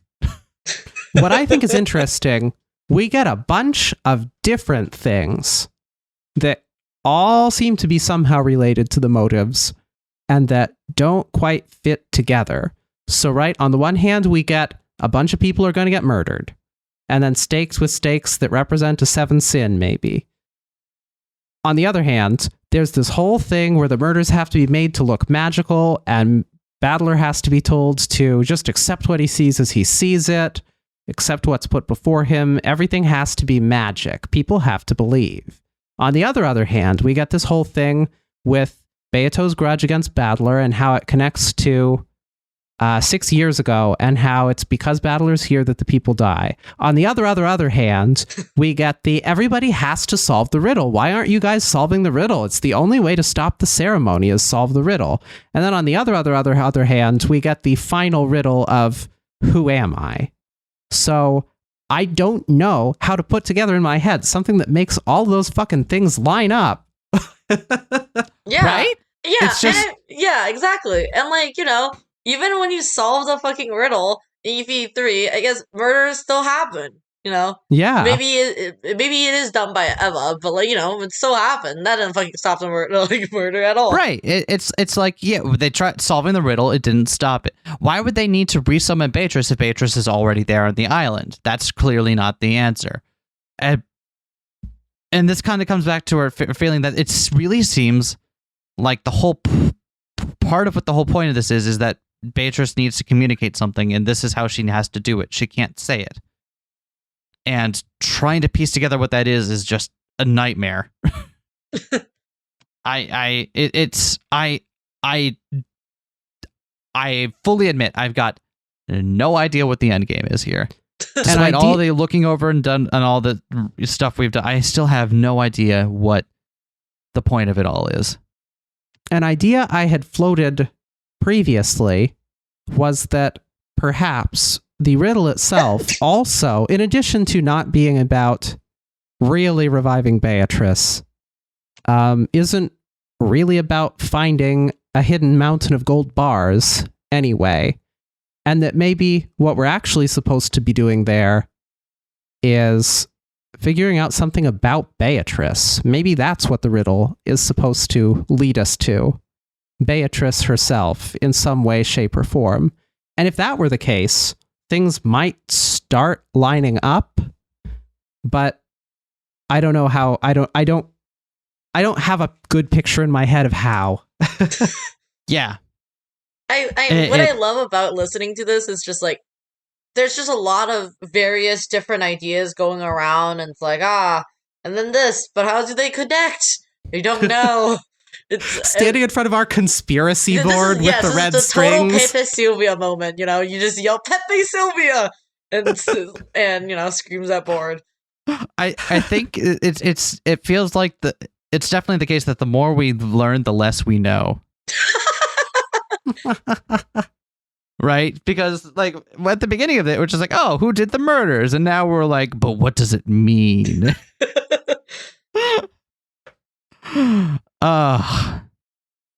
Anyway. So yeah, gold and shit. There's so many scenes that it just gets so much weirder on second reading. So yes, so you know, we saw bloody murder happen, and you know, people are running around getting mad. So like, what else? Like, yep. So after the chapel murders, right? Jessica gets pissed and runs off. Kanon goes to calm her down. And the way their interaction is then shown to us is that there's this big magical battle where Kanon fights valiantly but is defeated, and Jessica dies as well. I don't think that's what happened. I don't think either of us think that's what happened there. Although I do find it interesting. One detail in that, I find it interesting that the gold that starts taking over Jessica is described specifically as covering her face and mouth.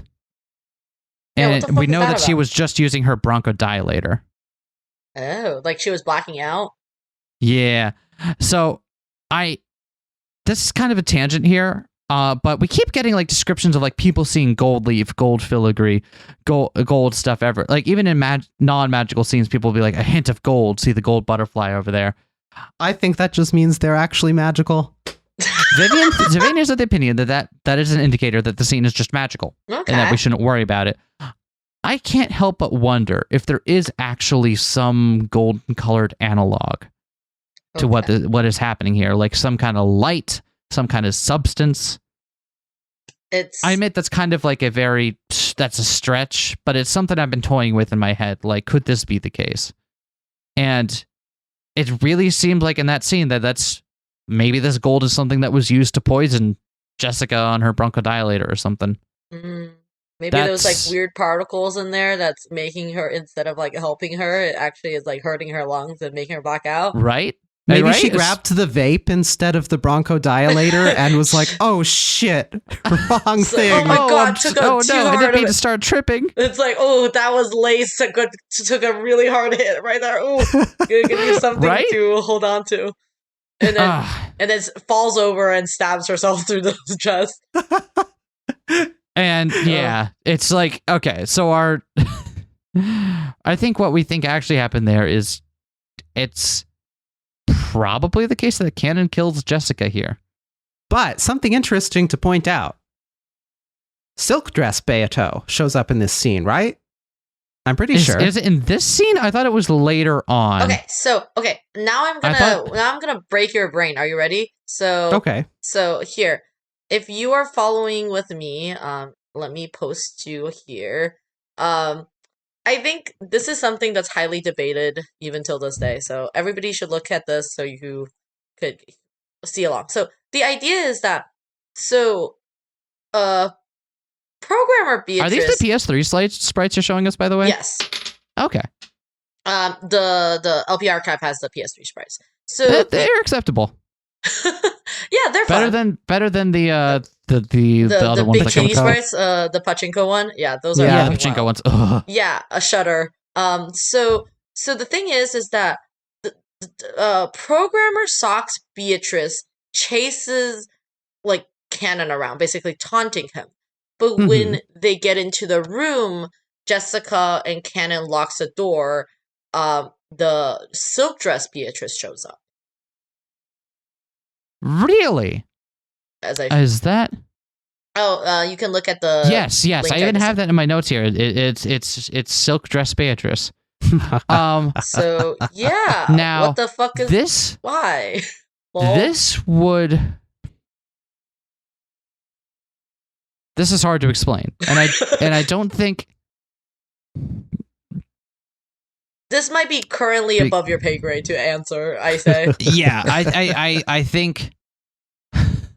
I know this is not the only time that Silk Dress Beato shows up. Is that the name we're going with, by the Silk Dress Beato? That's what they call it later on, like when Programmer Beato specifically has a wardrobe change. It's like, your silk dress is ready. But, whatever. It's funny to actually like develop your own names for each thing, since you don't go online and read other people's like like discussions about it. So like you get to make up your own names, and and right.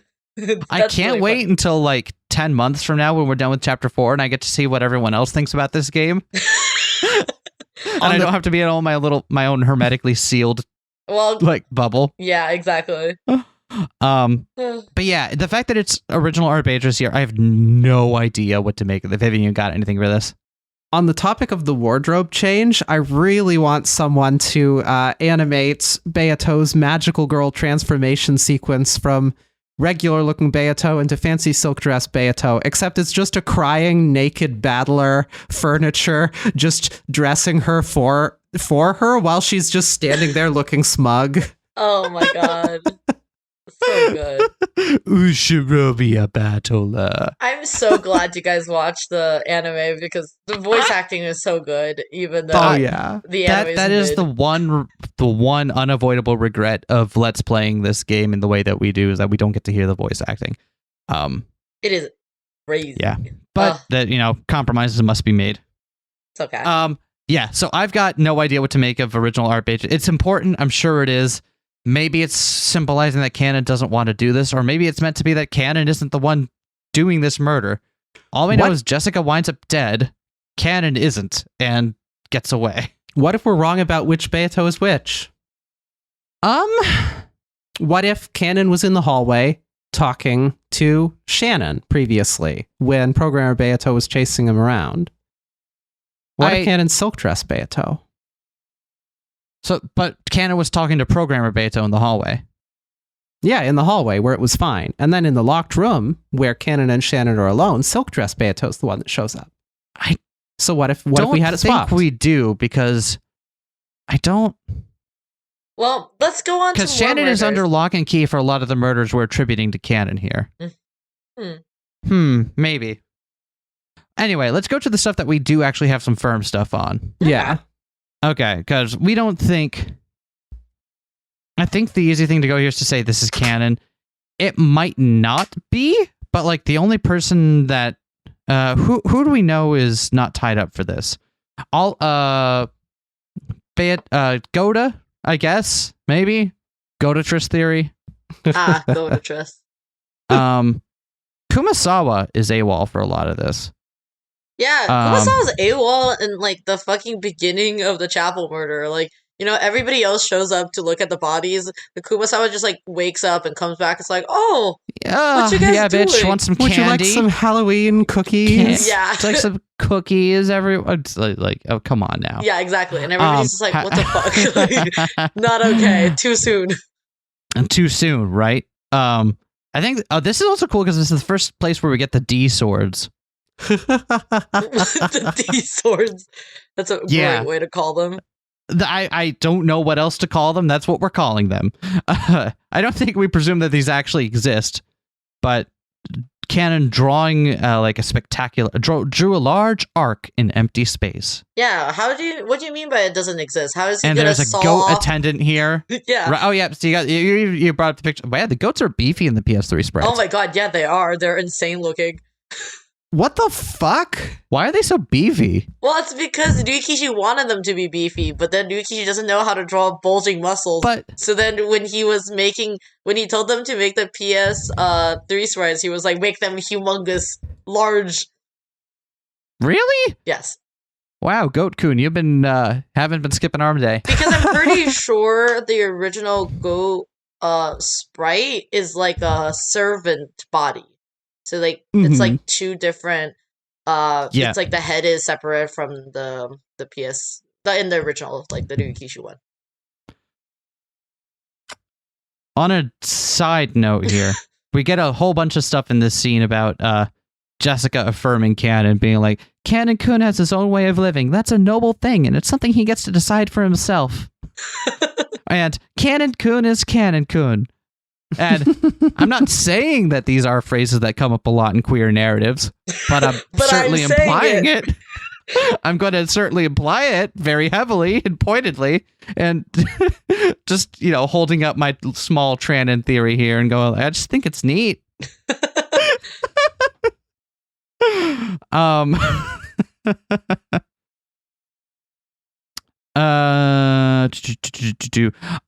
This is also the scene where we first see one of the stakes, Asmodeus, Asmodeus shows up here. I think it's very interesting that the design of the stake outfits very closely mimics that of programmer Beato. Specifically, like the pink tie under a tiny vest look. I don't know if that's just like an artistic choice or if we're meant to imply something from that, but it's yeah, I mean, I was gonna say, like the stakes designs are supposed to be mimic the design of Higurashi, like clothes in Higurashi, but they have a cute jacket over it, so it makes it 100 times better. I have no idea what goes on in Higurashi, so I'll believe you. Vivian, do you know what I'm talking about? Wait, there a reference to that? Yes, but with a jacket over it, so it's a way better clothes. Could you? Okay, do you see what I'm talking about now? Like I do now. Okay. I do now. Okay, yeah, okay. So yeah, out here. So it's a clothing design that he did before, and it just looks so much better in Umineko than in Higurashi, I say. So that is indeed, their design is specifically a call. Okay. So then I am probably wrong about it there being a connection between their design and programmer Beato. I mean, maybe there is. If it's specific. It's the vest. It's the vest look. Like it's like the short skirt vest look. It's very cute. You know. There's not even a skirt. It's like suggestions of clothing off of their thighs. It's like the Guns N' Roses wedding dress, but if they just didn't stop cutting it up the front. Yeah, it's great because sometimes the People see subreddit, that, right? which is like man drawing women. Yes. So yes, occasionally a new Kishi's arc get onto r/man drawing women, and it makes me sad because I'm like, these characters live a very rich and fulfilling lives in his story. And then meanwhile, I mean, it's like you're not wrong, you're not right, but you're not wrong. But, just for your idea, the man drawing women, of course, is The Gap was one of the entries. Okay, yeah, but that was intentional. I assume it's intentional with her design. Yeah, right. Like it's so over the top that it's like it has to be. And also, The Gap is an idiot, and it's great, and I love her. And yeah. Oh man, can't wait till we get to talk about The Gap next time.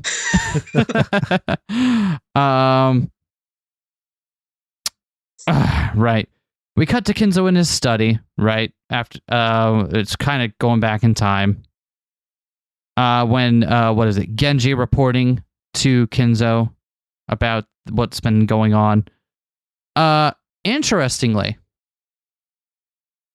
Yeah. Whose benefit is this for? If it's just Genji in a room pretending to talk to Kinzo, whose benefit is Kinzo doing this for? I mean, Shannon is also in the room. There's like 3 people. During this moment? Oh, okay. So yeah, but Shannon is also in on it, right? So like, here, have this. This is part of your roles. Yeah. Oh yeah. So like, Shannon is indeed here for this bit. So it's like, so what's the point? I want to tell you about everything, Shannon. I'm going to write a will. Why is he suddenly want to write a will? He didn't want to write a will the first game board. What changed? Also, like, wait, Beatrice did say in EP4 that like he's been dead, right? Am I crazy? Yep. Like, he's dead. Kinzo?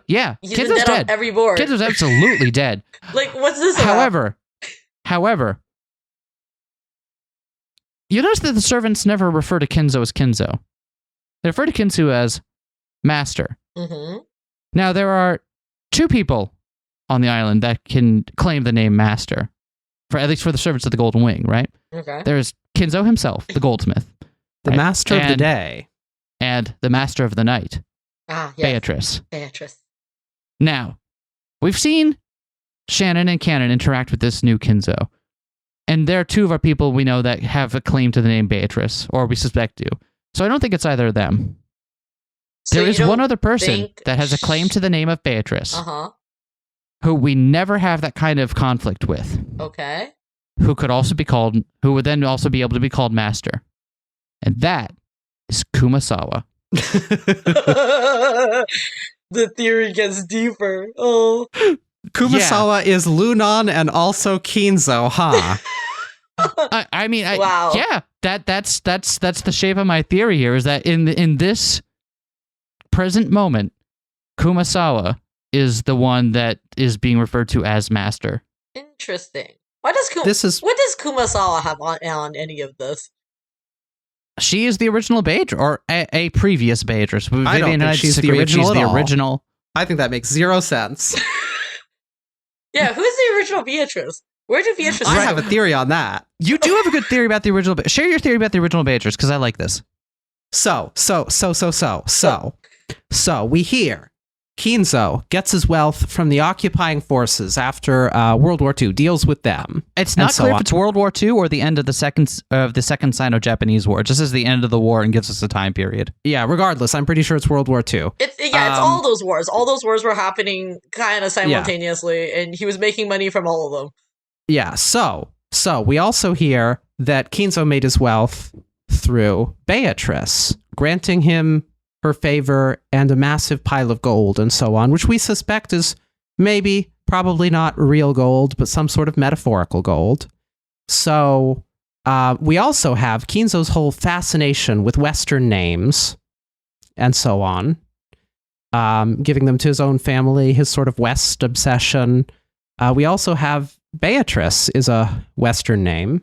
So what if this is just someone who's there with the occupying forces? What if Kinzo just has a love affair with some Western woman who is there, and they manage to collab, insider trade their way to making Kinzo incredibly rich, and then this Beatrice dies for some reason. Furthermore, furthermore, as I'm reading through this, I keep seeing Italian things come up in like lyrics to songs or like but references here's in where the it text. gets harder. So what if Beatrice is Italian? But which side was that Italy on in World War II, honey? Not the side of the occupying forces. Well, but if you think about it, if you think this is World War II, let's say it is, I mean, it's the Axis power, like, it would make sense that, like, it's the Japanese, Italians, and the Germans. I don't know what that says about anything, but, like, I also say, like, so what do you mean by you see Italian things coming out? Like, where's the Italian? Fuck, where is it in the notes? It's showed up in lyrics a bunch. Okay. Fuck, I also have a random comment here saying Shannon is secretly Italian, and I don't know why I was fixated on it because I left no explanation. So it looks like I didn't take good notes, but I kept on seeing things that were somehow related to Italian, and the only ones I remember off the top of my head are Italian lyrics, but that could also just be because it's Divine Comedy fanfic, and that Divine Comedy is Italian, so I could be barking up the wrong tree entirely. I think there was some stuff we got from Kinzo in episode 1 that hinted towards a fascination with that, but I mean, that might just be conflating that with the admittedly very excellent closing credits theme of the Umineko anime. Well, one of the important things to think about is that, I think they talk about this in EP1 that Beatrice is not called Beatrice, like, which will be Beatrice, or maybe she's pronounced Beatrice, which is a very Italian way of pronunciation of Beatrice. I don't know, or whatever that type of language. So it's got that. What's that about? Who knows? Right? I don't know. I think you might be onto something, but writing Shannon is Italian is literally the funniest. It's in our notes document. I don't know what it means, and I wrote all of the notes on here. How long is your note documents? I just want to know. Very long. How many? It doesn't give us a word count on How this, long is Umineko? Oh, God. I want to say this. The reason why I want to mention this is because I have a Word document with my friend who was reading Umineko, and we did this on a Google Doc, and it's like font 11, and it's 41 pages long. Jesus Christ. Yeah, ours is pretty damn long, too. I don't have a word count for you, but it's... I might be able to find it. We've been using Notion so we can cross-link stuff. Oh, that is so cool. Shout out to Notion for letting us have this like very useful way of taking notes and being able to edit and do things with each other. Yeah, that's really cool. There's somebody on Reddit a while ago that was reading Umineko, and they make mind maps for every episode, and their mind maps looked insane. They were like incredibly funny. Looks like our notes for chapter 2 specifically are 33,424 words. 33,000. Wow. Not 33,000. Wait, yes. 33,424. That's a novella. Yeah, it is. Are you kidding me? I'm not. Are you? Do you know how much I struggle to write that many words on purpose? Yes. Jesus Christ, this game. Yeah, exactly. Oh. Like, Ryukishi just possesses you and then just says, "You're gonna write for me." And then you just fever dream write all those thoughts. Guess I'll just try write nothing but printing this to Umineko PDF. What? I'm going to try printing this to PDF so we know how many pages it is. Okay, you do that while I carry the podcast, okay. All right?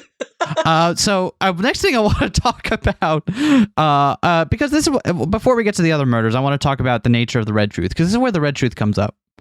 Yes. Right? Mm-hmm. Vivian and I have 120 pages. Oh my God. Jesus Christ. Okay. The first thing we get is, when I speak the truth, I will use red. Everything I speak in red is the truth. All right. And we have talked on and on about what the red truth means. On some level, it really does feel like just a convenient way to like state some facts that we can take at face value, right? Like to a degree, that feels like that's a valuable use case, but that's clearly not all the red truth is. And the ones we keep going back to, in what sense is he a red truth? In what sense is you are incompetent a red truth? Yeah, what the fuck does that mean? Yeah, it's so like while indeed the red truth can be used in this way to talk about things that are true, everything I speak in red is the truth, that clearly isn't the end of it. And I know we've talked about this before as well, but like where we talked about this actually on that second podcast I recorded with you about how Beatrice seems to use the red truth as kind of a smokescreen. Like she'll only bring out a lot of the red. Either she'll dismiss something in one phrase to get you off of it, or she'll spend a lot of red when she knows you're on the right track and wants to deflect you away from it. At least that's my estimation of it at this moment. Because she spends a lot of time trying to tie us in knots with the red text on on some of our theories. And it's always like very specific theories she tries to dissuade Battler from thinking of. Yeah, I mean, I totally agree with how that is done. I mean, Ryukishi does a very sneaky thing where basically when Battler and Angel basically come up with the theory of like, oh, what about Kinzo's dead this whole time? And Beatrice is like, ha ha ha, you funny bitches. I'm just gonna not answer that question until 50 hours later, where she just basically tells them in red, and it's like, yes, actually, Kinzo is dead this whole time, and you were right, but I didn't tell you, so you went in circles. Oh my god, I hate it here. But yeah. And we also get a lot of red text around specifically like the key that Rosa takes from the chapel, right? It's in an envelope that's given to Maria in her handbag. Rosa takes it out of the handbag. Starting when Maria's key is received until the instant Rosa unsealed it the next day, it passed through no one's hands. Yeah. Stuff like that. But like we also don't care about the locked door of the chapel. We've already talked a lot about how that can be avoided, so it's... Yeah, all doors are fake. All you need to do is unhinge the hinge off the door, and you just take the whole door off. Why would you even need locks anyway? Right? The door. We were never meant to use doors. They've been playing us for absolute fools.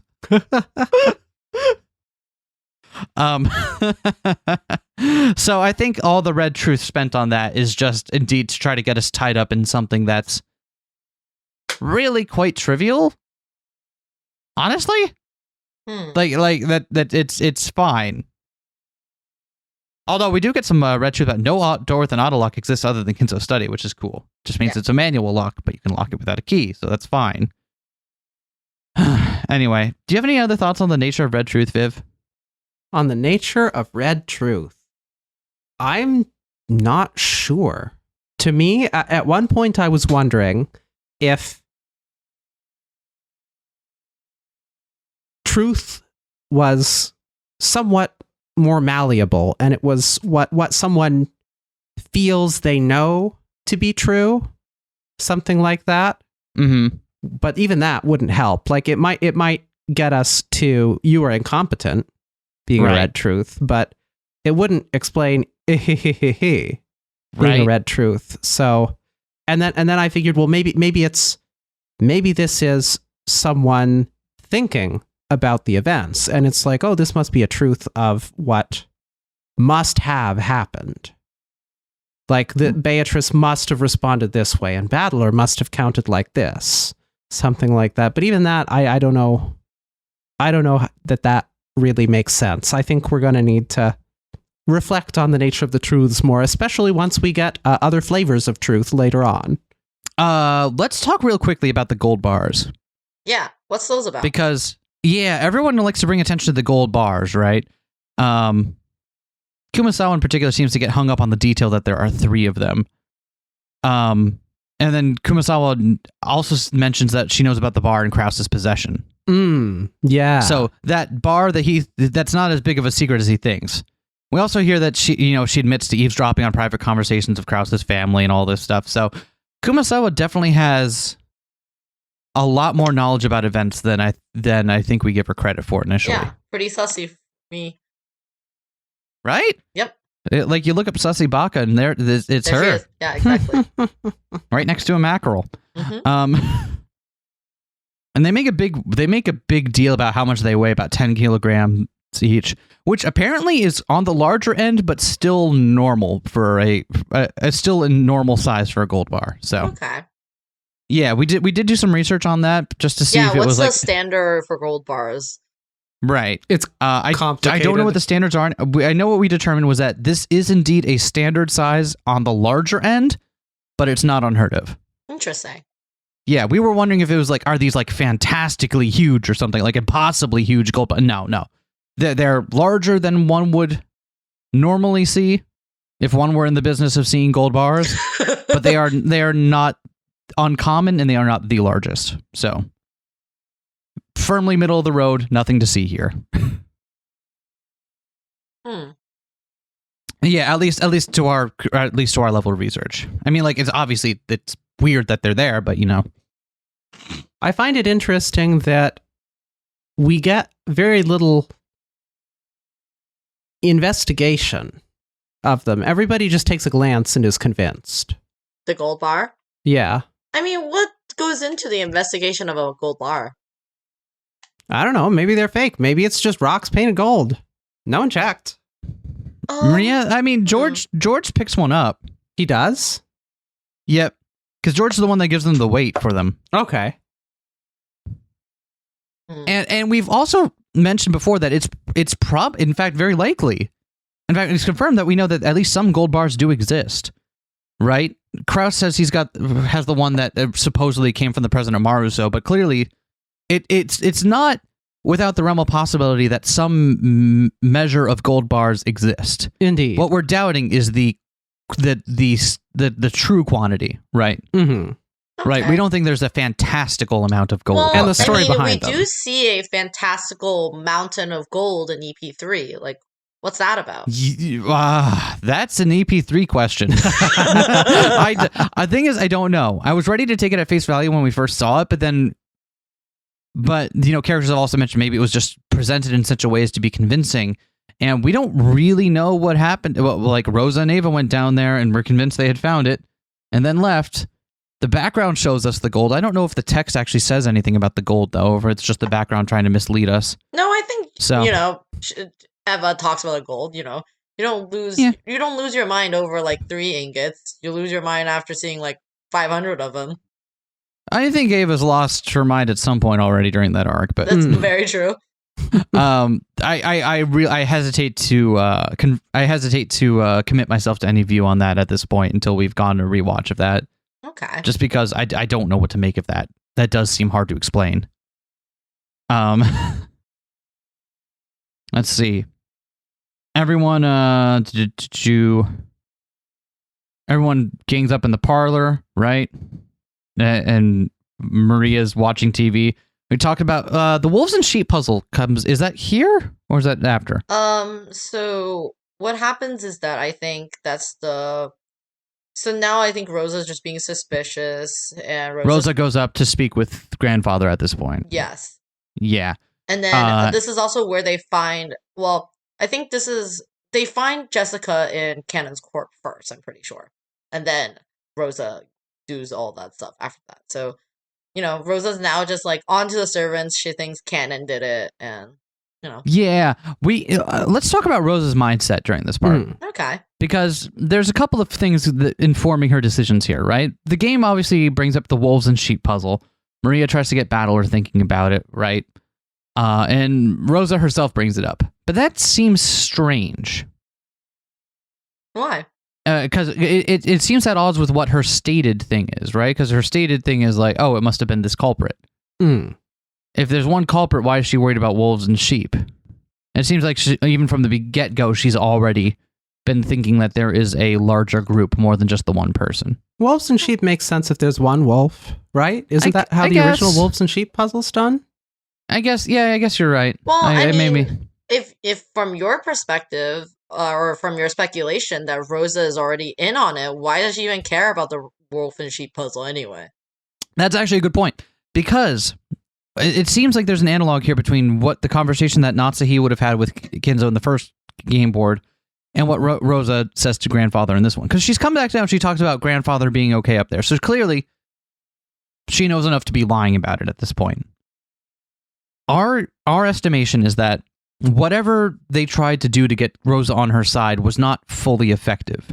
Rosa is maybe an unwilling participant in this, or is not a fan of what the KDA are doing. But maybe they've compelled her somehow, being like, you can get out of this island safe with your daughter, you know. I mean, they also gave her a gun, you know. And they also gave her a gun. Kinzo's gone. Yeah. Yeah. Holds 5+1 shots, right? Yeah. Yeah. It's so clearly they're trusting some authority to her, but it seems like that truce is an uneasy one. I don't think either of us are convinced at this point that Rosa has gone fully over to their side, even if we think she's probably helping to help sell the murders as being fantastical. Because what goes on for the next couple murders is clearly Rosa planting the evidence they find. She is always the one that finds the key piece of evidence. That's a thing to just whip out with no justification. Yeah, I was going to say, always out there. It happens time and time again. She'll always be the one to find the thing. The one crucial piece of evidence out there in the open that she's always the first one to find. Okay, well, we'll get there and we can see if that's more what's... The thing that it's happened like at least 3 times at this point. It's like, come on. How often do you expect that to happen before we start doubting you, Rosa? My challenge here being, it seems really difficult to make sense of a Rosa who isn't on board with what's going on, and yet nevertheless is the driving factor behind it and is doing all of these things. I don't think it's that impossible. She could be clearly an unwilling participant, right? But then we get all these things like, oh, well, she kicks out the servants and so on. So is the plan then that those servants planned for her to kick them out? And she is cooperating in doing so?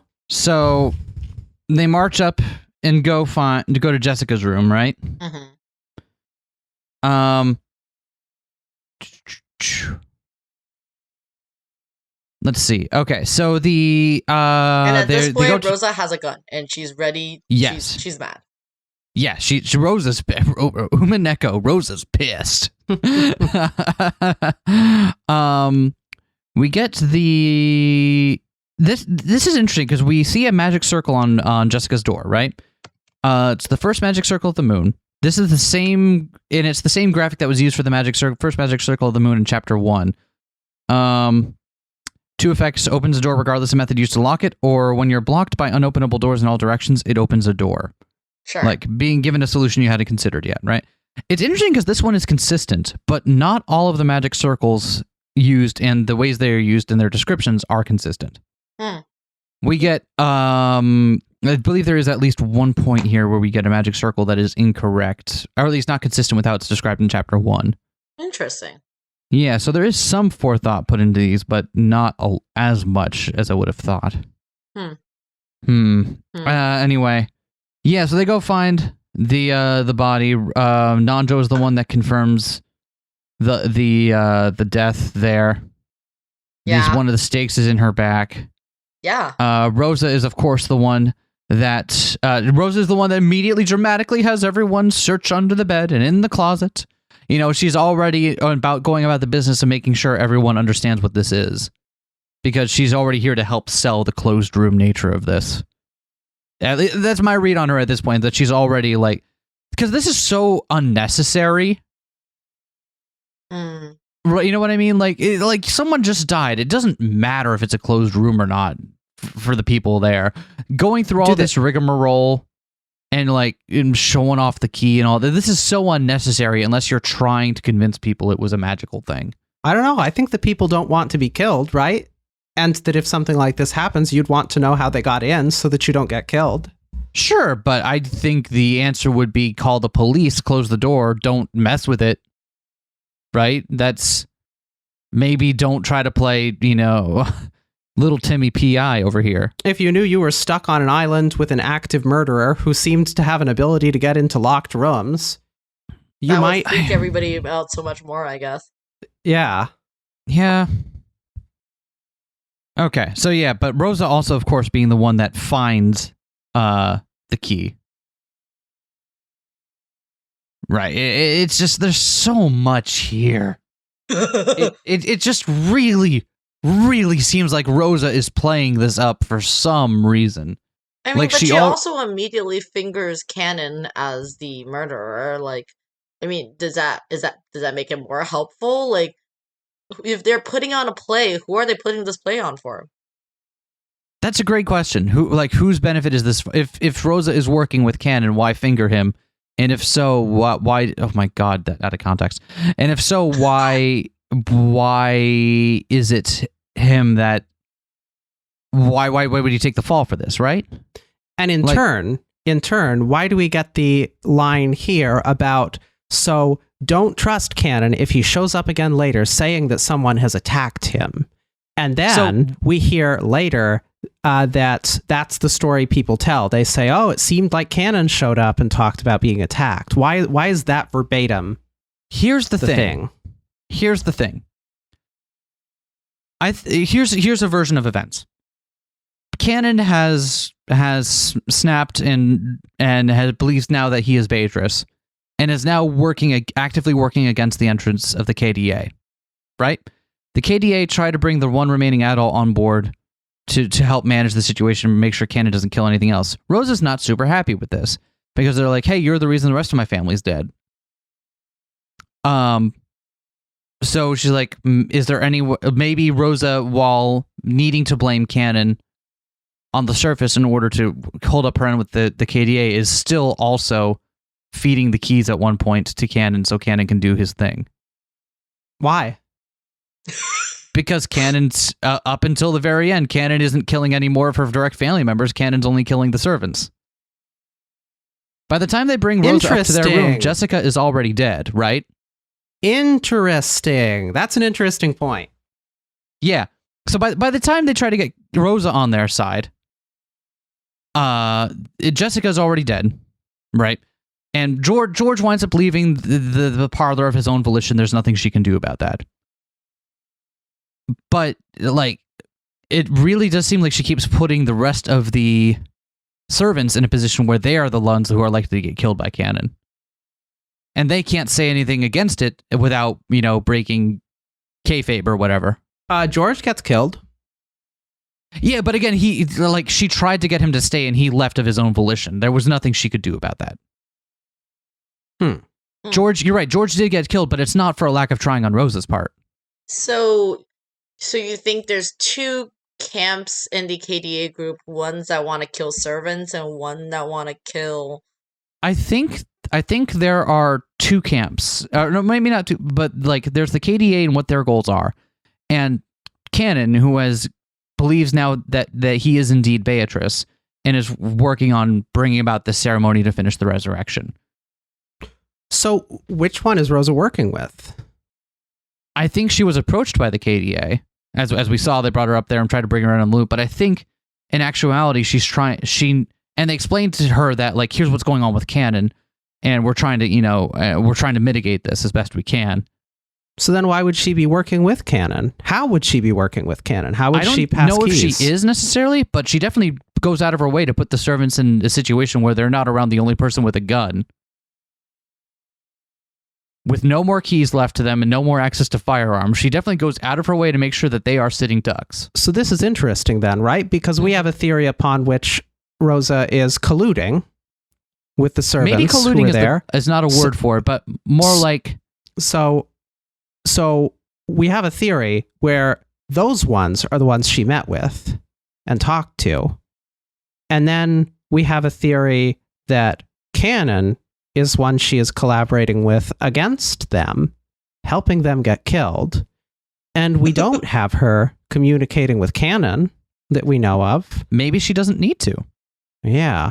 It's just interesting. To me, it doesn't seem like it makes any sense to have both of those be the case. I mean, why also, not? Because she can just put them in harm's way. Yeah, if they are explaining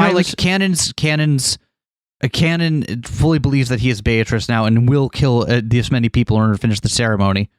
We need you to take charge and keep people safe. And here it's like, okay. So you're saying if I put you in harm's way in a way that you can't object to, and then whatever happens, happens. So on this view, she is not cooperating with the Kinzo's dead folks. She is not cooperating. Yeah, she's not she might have played nice while they had her as a captive audience up there in the room. I mean, she came out with a firearm, right? That's pretty. And she still seems to be unwilling to spill the beans to Battler that Kinzo is dead. So she must have some vested interest in keeping that part of the farce alive. But it could just be that she's just sending the rest of the servants out where they are no longer protected and letting what happen may. What interest would she have in keeping the farce alive if she's not cooperating with the group who is trying to do so? I don't know what interest she would have in that. That's interesting. Maybe the interest is not getting killed? That's a fine interest. She doesn't want to die. I don't know why maybe not gold. I mean, this is where everything comes really confusing, right? Because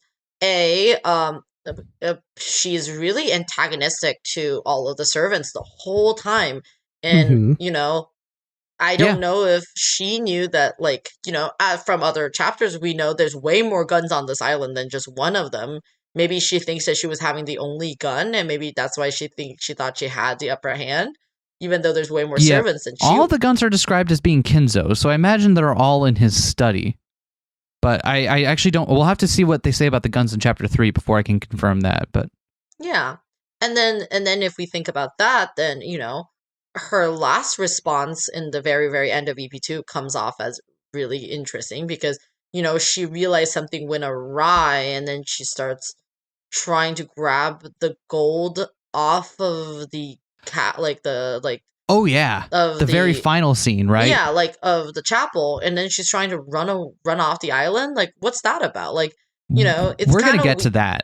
Yeah, because that definitely seems like a lot of things are catching up to her at that point. I guess we could jump ahead there and talk about that right now. It doesn't super matter. I think at that point, it seems like everyone's dead. Like the witch has won, Battler has been won over, and it's just Rosa trying to get off the island with her child. Why does she need to get off the island? Because she's just been told about the existence of a bunch of people who are trying to convince themselves that this witch is real, and she wants none of that. What? Well, who the fuck is alive at that point? That's a great question. Isn't it a great question? Because I know who's alive at that point, and it's great. The answer to who's alive at that point, by the way, Genji, Battler, probably Kanon, and here's the hot take that Vivian will disagree with me with, probably Kumasawa. Why? We'll talk about that when we get to her supposed murder. Okay, so let's see. So the scene basically we just talked about before we went on to this long tangent is the scene where Rosa and Rosa's basically talking about how Kanon's definitely the murderer because something key, and then Beatrice basically taunts Battler over and over again. It's like, well, it's like something about all the stuff about like the 5 keys and for like speaking red truth and how I can't speak red truth in the real world, so on and so forth. All that stuff. Right. Yeah, because we get a whole lot of fun stuff about that. Yeah, so if we keep moving on, this is the whole scene where Battler gets more and more just like flustered and stuff, and then Battler basically says, "There's no way Kanon is the culprit. Like, there's way more ways we can argue this than just having Kanon the culprit." And then they kind of just like try. This is like a small moment of triumph that like Battler has, which is where he's able to prove that Kanon could not have been the culprit, and it's like, or like yeah. But like it's and you even know that Kanon was killed in this room, which right. But we talked about that. Yeah, do you think like years ago Kanon was killed in this room? Yes, I think under our interpretation, any truth we get about Kanon is going to be essentially vacuous. It's gonna be like, because when Kanon died in this room, Kanon was the 9th victim, sure, of something else. Yeah, he died here over a decade ago or something. It's not relevant to the person Kanon in the present day here. Okay. Although it is pretty weird that Kanon would have died in Jessica's room. Yeah, it is weird, while and I Jessica don't have an was explanation alive. for that. Maybe it wasn't her room at the time. Maybe Kanon was somewhere he wasn't meant to be. We don't know. It's still weird. It is weird and requires explanation. And why would Kanon even be there? Kanon wasn't a servant.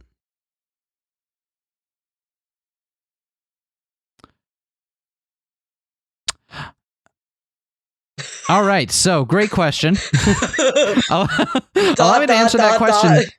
Allow me to answer that question with a segue to a different thing that we've noticed. Okay. We know that when Jessica's corpse was... We got this in red. When Jessica's corpse was discovered, only Battler, George, Maria, Rosa, Genji, Goto, Shannon, Kumasawa, and Nanjo were in Jessica's room, right? Mm-hmm. And then Beatrice adds, the corpse of, and then in red, Jessica is also included.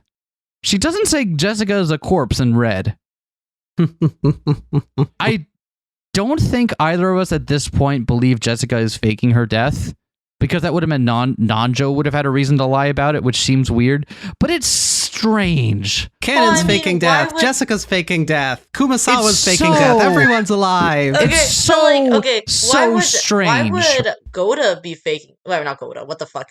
Why would Nanjo help Jessica fake a death?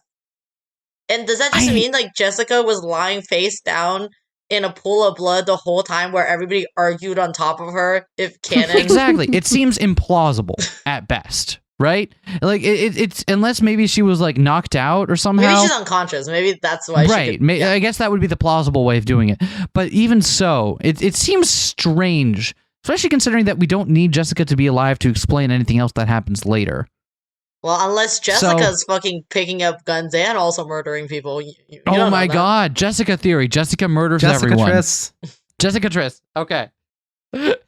I just wanted to point it out because it's a strange detail, and I don't think either of us have a way where it means anything just yet, but it's something that we notice that I feel needs to be addressed because it is perfectly conceivable that Jessica is not dead. I don't think we have a reason to doubt that yet, unless we have a reason to suspect Nanjo would help her do so. But there's so many moving parts for that to happen that it's like that we have no idea why they or how they would have come about. That it at this point with our current understanding, it seems to stretch the limits of what we would accept. I'm not saying it's an impossibility. I'm saying we don't have, at least with what we understand to be the general shape of things on the island, we don't have any reason to believe it's so. Well, unless Umineko has a very fascinating way of deciding what a corpse is, then, you know, when they say Jessica's corpse was discovered, you would think her corpse mean it's a dead body. It's not like they said Jessica's body was discovered. Right, because Jessica's body was discovered. That doesn't tell you anything about the life or death status, right? Yeah. But Jessica's corpse, that tells you pretty clearly. But I don't know. I just thought that one was worth pointing out because it's too weird of a detail to not highlight. Yeah, exactly. Dude, like, do corpse count as people on the island? Like, you know? That's a great question. I think the answer is no. But Umineko! Jazz hands. So yeah, so if to not get too bogged down by this part, since we're only on the Second Twilight murder, you know, this is after the Second Twilight murder. This is where the unspoken part here being that we don't see Kanon's body. We don't have any reason to believe Kanon's dead. Okay. Is there anything else want to note before we move on to the prolonged wolf and sheep puzzle that they're going to be talking about? God damn it. It's so long. I think that's the other thing. The only other thing we want to is that we don't see Kanon's body. And in fact, Kanon purportedly does show up later. So we don't have any reason to expect he's dead right now. Yeah. So this scene does happen, which is that after basically Rosa's like, you know, we're just going to get holed up here. I have a gun and we're just going to stay here. And then the servant says like, well, we're hungry and Gota's going to make us some good food. So we're going to go to the, they're basically going to go work in the kitchen now. So basically, so everybody else leaves. I think the only people that stays around is like Rosa, Maria, I think Battler and, George is still here? Yeah. And then all the... Yeah, at this point, George is still there because they're only going to make food. Which seems weird. If they know Kanon is a threat, it seems weird that they would go off on their own like this And Rosa purposely chases Nanjo out. Chases? Yeah, doesn't she ask Nanjo to leave with them? She says something to Nanjo, and Nanjo leaves with them. We have no idea if he was chased out or if he was asked to for some reason that he was agreeable to. Yeah, we don't know the contents of what was Right. said. Here, I'll show you. I will send the exact quote so you don't have to be too confused about it. It's very You are on the ball. We got to get more podcast guests to do our job for us. This is great. Yeah. Wow. Okay, could you imagine? So, like, this is how, like, when we do our podcast with Des, this is how Des and I argues, is that we just open the LP archive all the time and immediately start screenshotting and we're like, you're wrong, checkmate, here, this is the evidence. Well, that's honestly the fact. This is super convenient. Actually, that seems. It seems wild that we hadn't even thought to get a resource it's like honestly this. a crime to not basically send this link to everybody who's been starting to read Umineko, because it makes basically looking for parts so much easier. You get to like check specific dialogue, like, you know, and it's easier because you could just search a name on a humongous page and find the exact punt you're looking for. Mm-hmm. It's great. So yeah, so Rosa basically says something to Nanjo, and mysterious words were exchanged, and then Nanjo leaves with him, everybody else. Yes. And we don't know what the unspoken thing between Nanjo and Rosa is, so we don't have any way of determining what they might have told to each other there, but either way, Rosa certainly gets it. It certainly seems to, from Rosa's actions right after, it certainly seems that she's happy to be just alone with the main family. Yeah. And so now we get to the part where there's now 5 humans. They says there was 5 humans in the kitchen, and there's only quiet. Right. It's so weird. And, Why 5 humans? I know. I fucking love this. So they start cooking, and, you know, like, they're all talking about how delicious this food is and how much of a idiot that Rosa doesn't want to eat this food. And so while they're basically eating food, Kanon shows up. So, yeah, and it's weird that at first Genji seems ready to defend himself. Genji immediately grabs a knife, arms himself, because he suspects this is Kanon, and he probably suspects Kanon is there to do some murders. But that's not what seems to happen. At least Kanon shows up with a wound in the center of his chest as though he'd been stabbed. Why does Kanon keep getting stabbed in his torso and terminating his way through death? That just keeps happening for some reason. They all then carry him to the servant room, right? Now, this is the scene where Vivian and I have a hard... we disagree about how much of this we can take at face value before the magic kicks in and we have to stop. I mean, Kanon specifically, like, says Rosa, like, you know, because they immediately said, like, oh, like, Kanon, hang in there, like, let's get you, like, let's tell Rosa, like, we found Kanon, because, you know, if they found Kanon and Kanon has a wound, then we know that, like, right, that, like, somebody attacked Kanon and Kanon's definitely not the murderer. But then Kanon seemed to be telling them that Rosa did this, or something right? Rosa? Which would seem to peg Rosa as the murderer, but that's so hard to square. Because she doesn't have time to be doing murders with her gun and because when else. Between the time that Jessica died, mm-hmm. or when Jessica, last time the main group saw Jessica was when she ran off from the chapel, right? Yes. And Rose is with them at that time. The only time she leaves is when she goes up to see grandfather. Yeah. So unless she took a detour to go murder Rosa and maim Kanon, then, which I guess is a thing that could have happened, but it certainly seemed like Kanon was going to go take care of Jessica earlier. In fact, you know, maybe that version of events does work. Maybe they're like, yeah, the first thing we need you to do is go kill Jessica and Kanon. Who's telling Rosa to do that? That would be whoever she was speaking to up in Kinzo's office then. And that would seem to stretch the... Then why would Kanon, basically, the first people that he run to is like the servant? Why would he run back to them if they sold him out? Yeah. I mean, yeah, I guess... that seems That seems so strange, doesn't it? I guess Kanon does kill 2 of the people here. He does. He kills who does he kill? He kills Kumasawa and Nanjo? Kumasawa and Nanjo, right, who get slashed across the neck. But conveniently we don't see their corpses. So not because they vanish. Yep. So you do find I don't their corpses later though, which is nice. Yes, but it's like I don't well, I mean there's something about the corpses that seems hinky to me, but we don't get to see them until later. So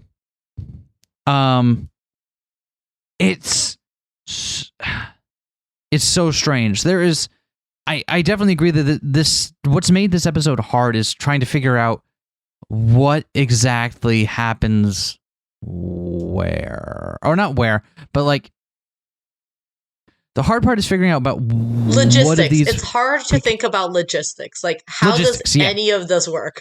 There's a finely crafted clockwork thing going on here, and I can't for the life of me keep it all together in my head.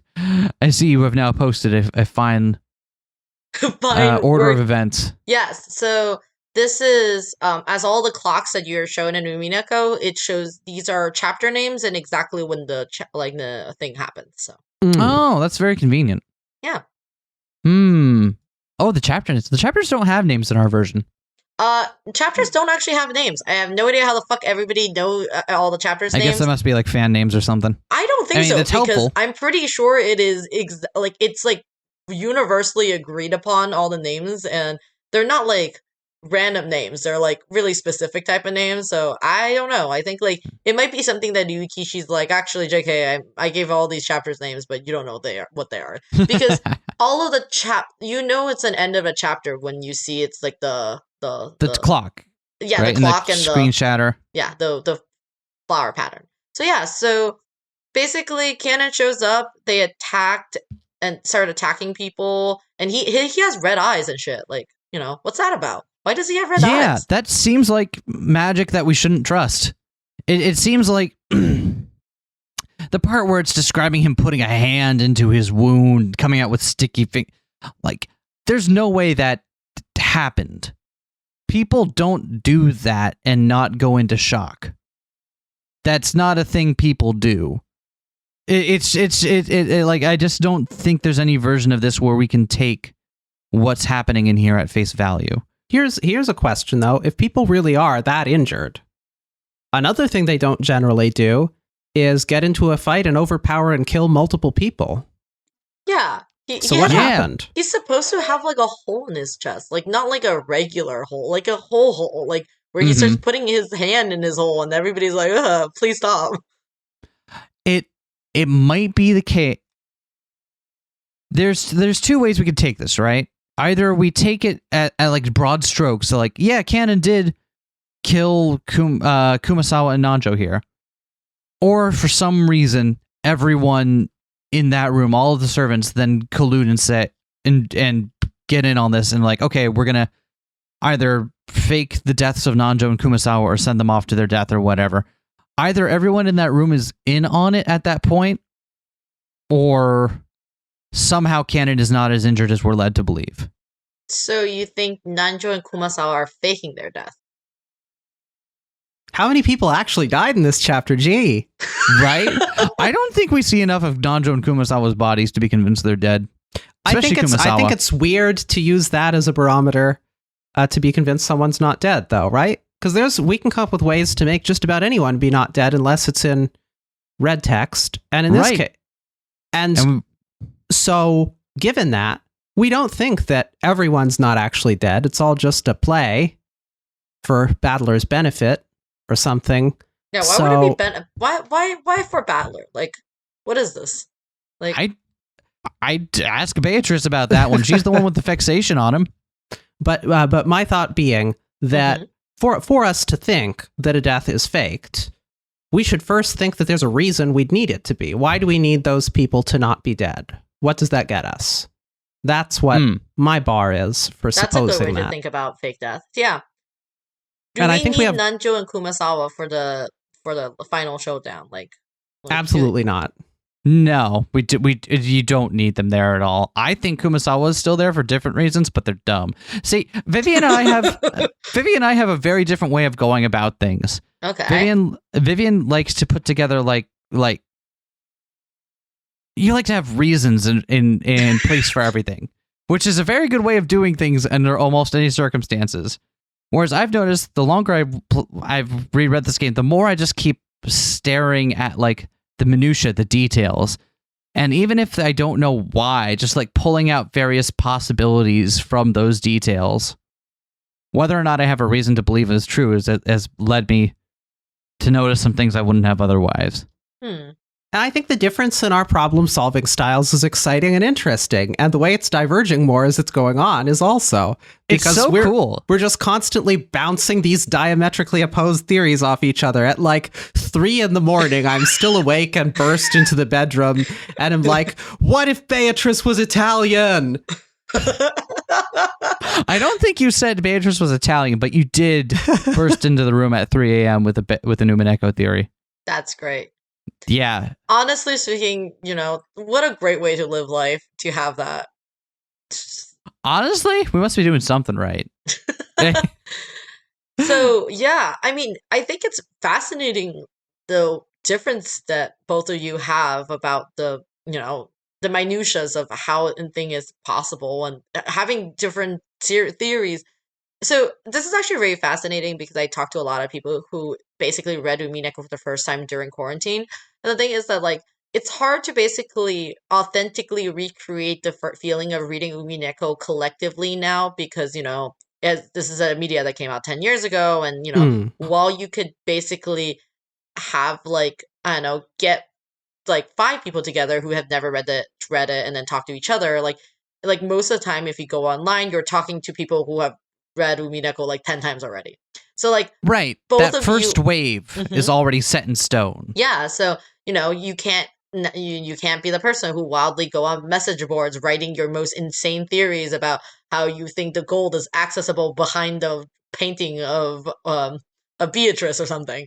So like you can't do that anymore. So I mean, right now you are basically you have just artificially created the first wave of reading it back in 2007. That's kind of hilarious. Yeah. Oh man. So yeah, okay, so now all the death happened and they come back. One other detail in that scene that is super unimportant, and yet I think it's really funny. When Kanon is describing his wounds, he says it no longer hurts and starts unwrapping his bandages to show that his wound was never bandaged. They made a big point of the fact that they had never gotten to beyond pushing a towel over his wound. Kanon was just wearing bandages over his chest already. Yeah, what's that about? Yeah, take from that what I'm just gonna drop that there. Take from that what you will. Hashtag Kanon is a mummy.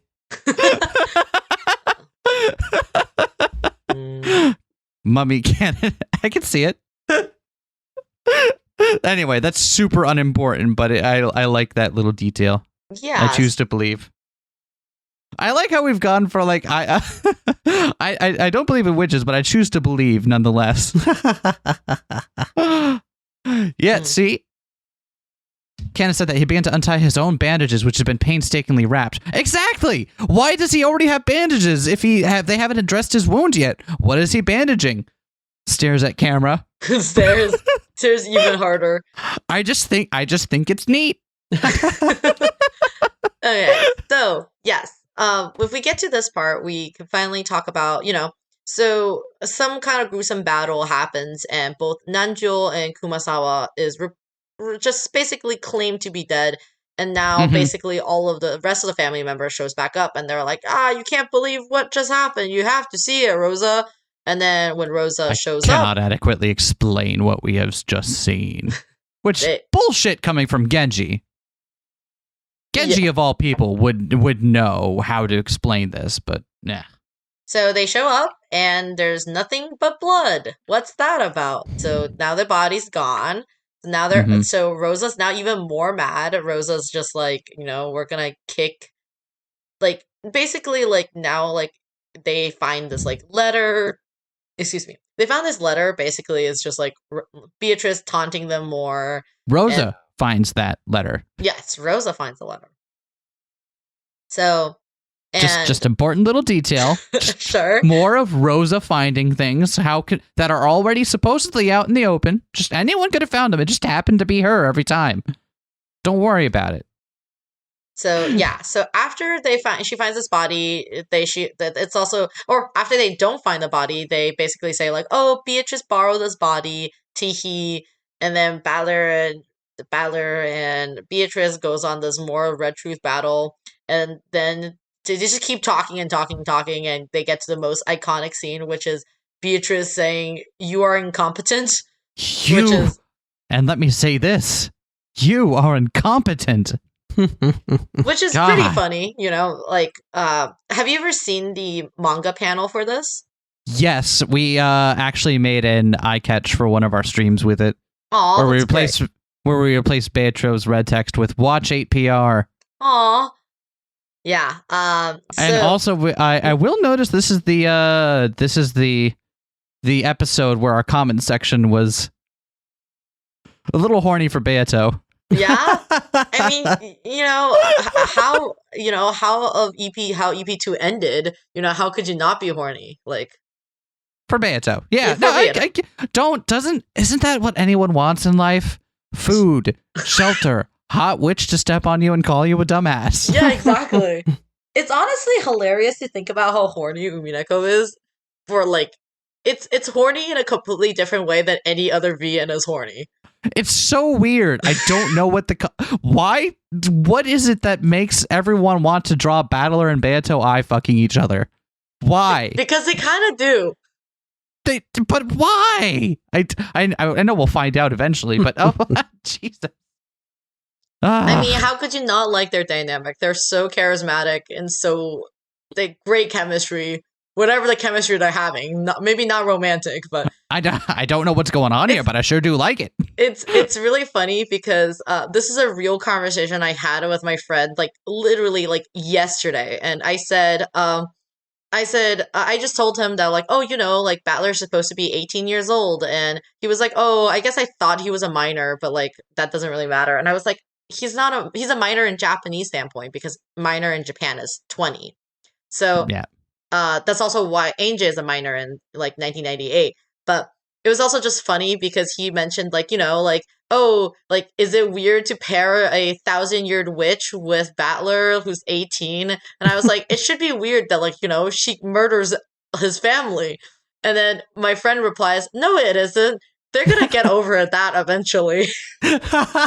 Don't the I can fix her, I can corrupt him dynamic. They've got endless time to get over it. I mean, the family only gets murdered, well, more than once, but yeah, exactly. It's like the feminine urge to resist therapy, but also to kill everybody on the island. Knife therapy. Knife therapy. Knife therapy. I see. So yeah, steak therapy. Oh, okay. See, that makes more. I can buy that. The stuff I couldn't buy before, but that I'm on board with. And then basically, like throughout, so since Eskay is talking about, what if Jessica's alive? Even Beatrice says, like, oh, what if Jessica was alive? And here you go. And this is the part where she's like, and Jessica did it. And then, like she's like, oh, you're all wolves and blah, blah. And then now you have multiplying Beatrices. And I think part of this is she's trying to she's trying to confuse Battler by dropping the truth in alongside some more fantastical, some more fictitious versions of events. Like, I think one of the ideas she floats to Battler is indeed the truth. I don't think it's Jessica did it. You don't think so? No, I don't think it's the fact that Jessica did it. But she's using all of this kind of mindfuckery to kind of elide the fact that, yeah, the truth is, indeed, one of these people is not actually dead. But yeah, and then triple Beatrice action, I don't know what to make of that. I think I want to say it's just a rhetorical flourish, but it's Umineko. There's 3 Beatrice. I mean, we already know there's at least 3 Beatrice. 3 Beatrice, maybe more. There are a lot of Beatrice on this island, but oh god, yeah, yeah, you know, and then spinny Beatrice goes spinny wee. And then Rosa ends up with all the keys after this. Mm-hmm. So yeah, do you have anything intellectual to say about Red laughing? Why is it in red? It's some ineffable truth that cackle he ha ha. Great, thank you. You're welcome. A brilliant I'm not going to count out the number of syllables here. Let's just take that at face value. Yeah. Maybe the red truth just means she can't say false things, and laughing isn't false. Ooh, that's actually good, because that's very convenient. She can't say anything that's false, but doesn't have a truth value. It's not true nor false. Mm-hmm. It's just a statement with no truth value. Did you crack the case, Vivian? I don't know. Vivian, did you just... you know you're in the other room, but high five me. High five. That's because we see it happen. We see it happen in chapter 4. Where a battler can't speak a falsehood. And neither can Beatrice when saying, "This is my golden land, no one here can do this thing. Nobody else could have revived Sakutaro." She never says the red truth. She never says that the red truth is only for speaking the truth. She says, when I use the truth, I will... when I speak in red, I will use the... What is it? When I speak in red, I will be the truth. Let's look at... when I speak the truth, I will use red. Everything I speak in red in the truth. So she does say explicitly that it's the truth. But it doesn't say that... Ha ha ha isn't false. Exactly. Maybe she could say statements that have no truth and false values. Like, as in, you know, I guess you could say, like, I guess they're just opinion things. Like, I think, you are incompetent. You're incompetent is an opinion. Like, is that true or false? Like, you know, is there like a scientific way to, like, measure incompetency? Yes. So you can just say those things in red. It's called the battler scale. The battler scale. Beatrice, say it in red. Colorless green ideas sleep furiously. Stop this. Yeah. So maybe that's a way to see it. Well, you know, don't worry about it. I hope you could imagine that one day when you finish this, you will still be on Twitter or Reddit arguing with other people how to read red. Your pain will never stop. What worries me more is that you finished it, and apparently it doesn't give you anything conclusive enough to stop worrying about it. Okay, that's the funny part. That's actually really funny to my friend. I had this conversation with him. He's like, I do not want to know your reaction to anything because it tells me that if you told me a reaction to something, it will make me realize that, like, you who have read this thing 10 years ago and have reread it still have this reaction. That worries me more than anything else. Yeah, so basically this is the point where George decides to go with Shannon and Goda, who are the 2 people, like, that are left around, and Genji's like, I'm gonna go talk to Kinzo now, or whatever that means. He just kind of hangs out in the kitchen, kills a butterfly, and vibes. Yes, and he vibes. So they leave, and then Rosa's like, and then this is the part where Balor starts crying.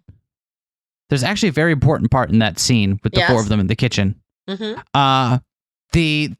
And this is something we noticed in retrospect. It seems like what happens here is that Goda, Genji, and Shannon have just explained to George the nature of magic and what is happening to Kanon. it's not that, and the part of the conversation we see is George getting on board with like, okay, that means we need to stop. That means we need to get this magical thing to stop Kanon, right? But that's not really what they're saying here. What they're getting at is like, oh, Kanon believes all this to be true. So if Kanon believes this to be true, we can stop him using this thing that he believes will stop him. Like with the spider webs. Right. We don't actually think spider webs are good enough to stop someone like Kanon, and like Kanon in a state like that, right? But if Kanon believes he is Beatrice, Kanon believes magic is real, Kanon would believe that, I don't know how magic works, but clearly Shannon, who does, thinks that someone who believes magic is real would believe this to stop them. Well, it's interesting because if you think about, as Beatrice is a butterfly, and Beatrice is represented by golden butterfly all the time, that a spider web would be harmful to a witch like that. So, you know. Oh, lol. I didn't even thought of that. That's funny. There's actually, I just like I said, in the 41-page document, my friend drew a lot of connections between, animals and like what it is and like all that stuff. It's pretty fascinating. There are so many subtle ways to read this. It's really cool. Honestly, just because we don't even have time to cover every single thematic thing in this game. It's just pain. Yeah. That's why I do a podcast weekly to talk about things, and somehow I still have some 2 hours worth of things to say every fucking week. Like, what is wrong with me? How on earth could you get a weekly podcast out of one silly game? Don't you think you'd run out of things to talk about? Oh, God. It honestly concerns me how much I like Umineko. Here's the... was it... Vivian, was it you that pointed this out, that Umineko is self-selecting? I don't think it was. Oh, yeah. I think we talked about this last time we were on the podcast. Yeah, so... was it you that brought it up, Mushroom? Yeah, I think it's because I read a tweet about it. It just says, like, the reason why people who read Umineko thinks it's the best media they have ever read, it's because Umineko, like, basically attracts, like, like, cracked out people who would read something, like, longer than War and Peace. Right? The only people who would finish Umineko are the kind of people that are going to be obsessed with it afterwards. Yes, exactly. So... Like, honestly speaking, I've never met anybody who have finished Umineko and didn't like it. Like, a lot of people I know would have given up on EP1. Like, that's already too much for them to read, but not for Umineko lovers, I guess. They just keep going. Right? But yeah, the kitchen scene, I think, is important for this, because it's like, yeah, it seems like what they've explained is that Kanon now believes he is Beatrice. And they've told George about the rest of the deeply ingrained beliefs that have been beaten to all the servants into how they believe, and that Kanon will act under this set of magical rules, and this is what they can use to beat him. And still seems like either way, Goda has seen something that convinced him the person he thought was Kanon was not who they claimed to be. Yeah. Which again, just gonna hold up Tranon theory real quick and just kind of stare at it for a moment. That's something really interesting that you brought up, since you talked about the kitchen scene that they have with George, is that, like, George, like, hears about this whole thing, and then George is like, so wait, Shannon, you broke a mirror, so, like, a witch showed up? Like, he's like, what's that about? She's like, oh, she explained it to me a little, like, like, what's that mirror thing? And she, you talk about that scene in the very beginning of EP2 where somebody, like, a unknown narrator, which most people assume is Shannon. Yeah. She goes and breaks a mirror and stuff, and, like, it's actually pretty funny because when after, like, George hears about this whole story about, like, Shannon breaking a mirror for love, or not even for love, but for something, George is like, yeah, that doesn't seem legit, but, like, she believes in it, so fine. Right. The thing is, his thing is, if our opponent is a cult, then we must use the occult to fight back. Mm-hmm. That's the way he phrases it. And that's not saying that he believes it's real, but that their occult opponent believes it's real. And that's the important difference. Interesting. Okay. And it comes back to what I've been trying to, like, say for a while now. People who believe in magic believe that magic works, like, they believe in this system of rules. And if magic works that way for them, they will follow those rules. Mm-hmm. And that's what George is pointing out here, is that, like, not necessarily that he believes the mirror is going to do anything, but against an opponent who will believe that it does do something to them, it'll be useful. Mm.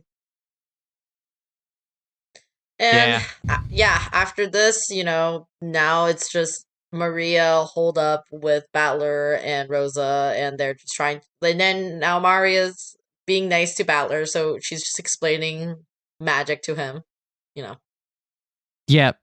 Back to the two of them in the parlor, right? I don't think much happens over here other than Maria explaining magic to Battler. Not much. But it's stuff that we've had explained before. And Battler goes into Rosa's mindset, right? Mm-hmm. And Battler's just now sad because he's like, I don't really know what's happening. This is upsetting. We've noticed one cool thing. Every Red Truth gets better if you append Battler's name to it. I keep my promises, Battler. Jesus Christ. Oh, yeah. What do you think about that Red Truth after finish reading EP4?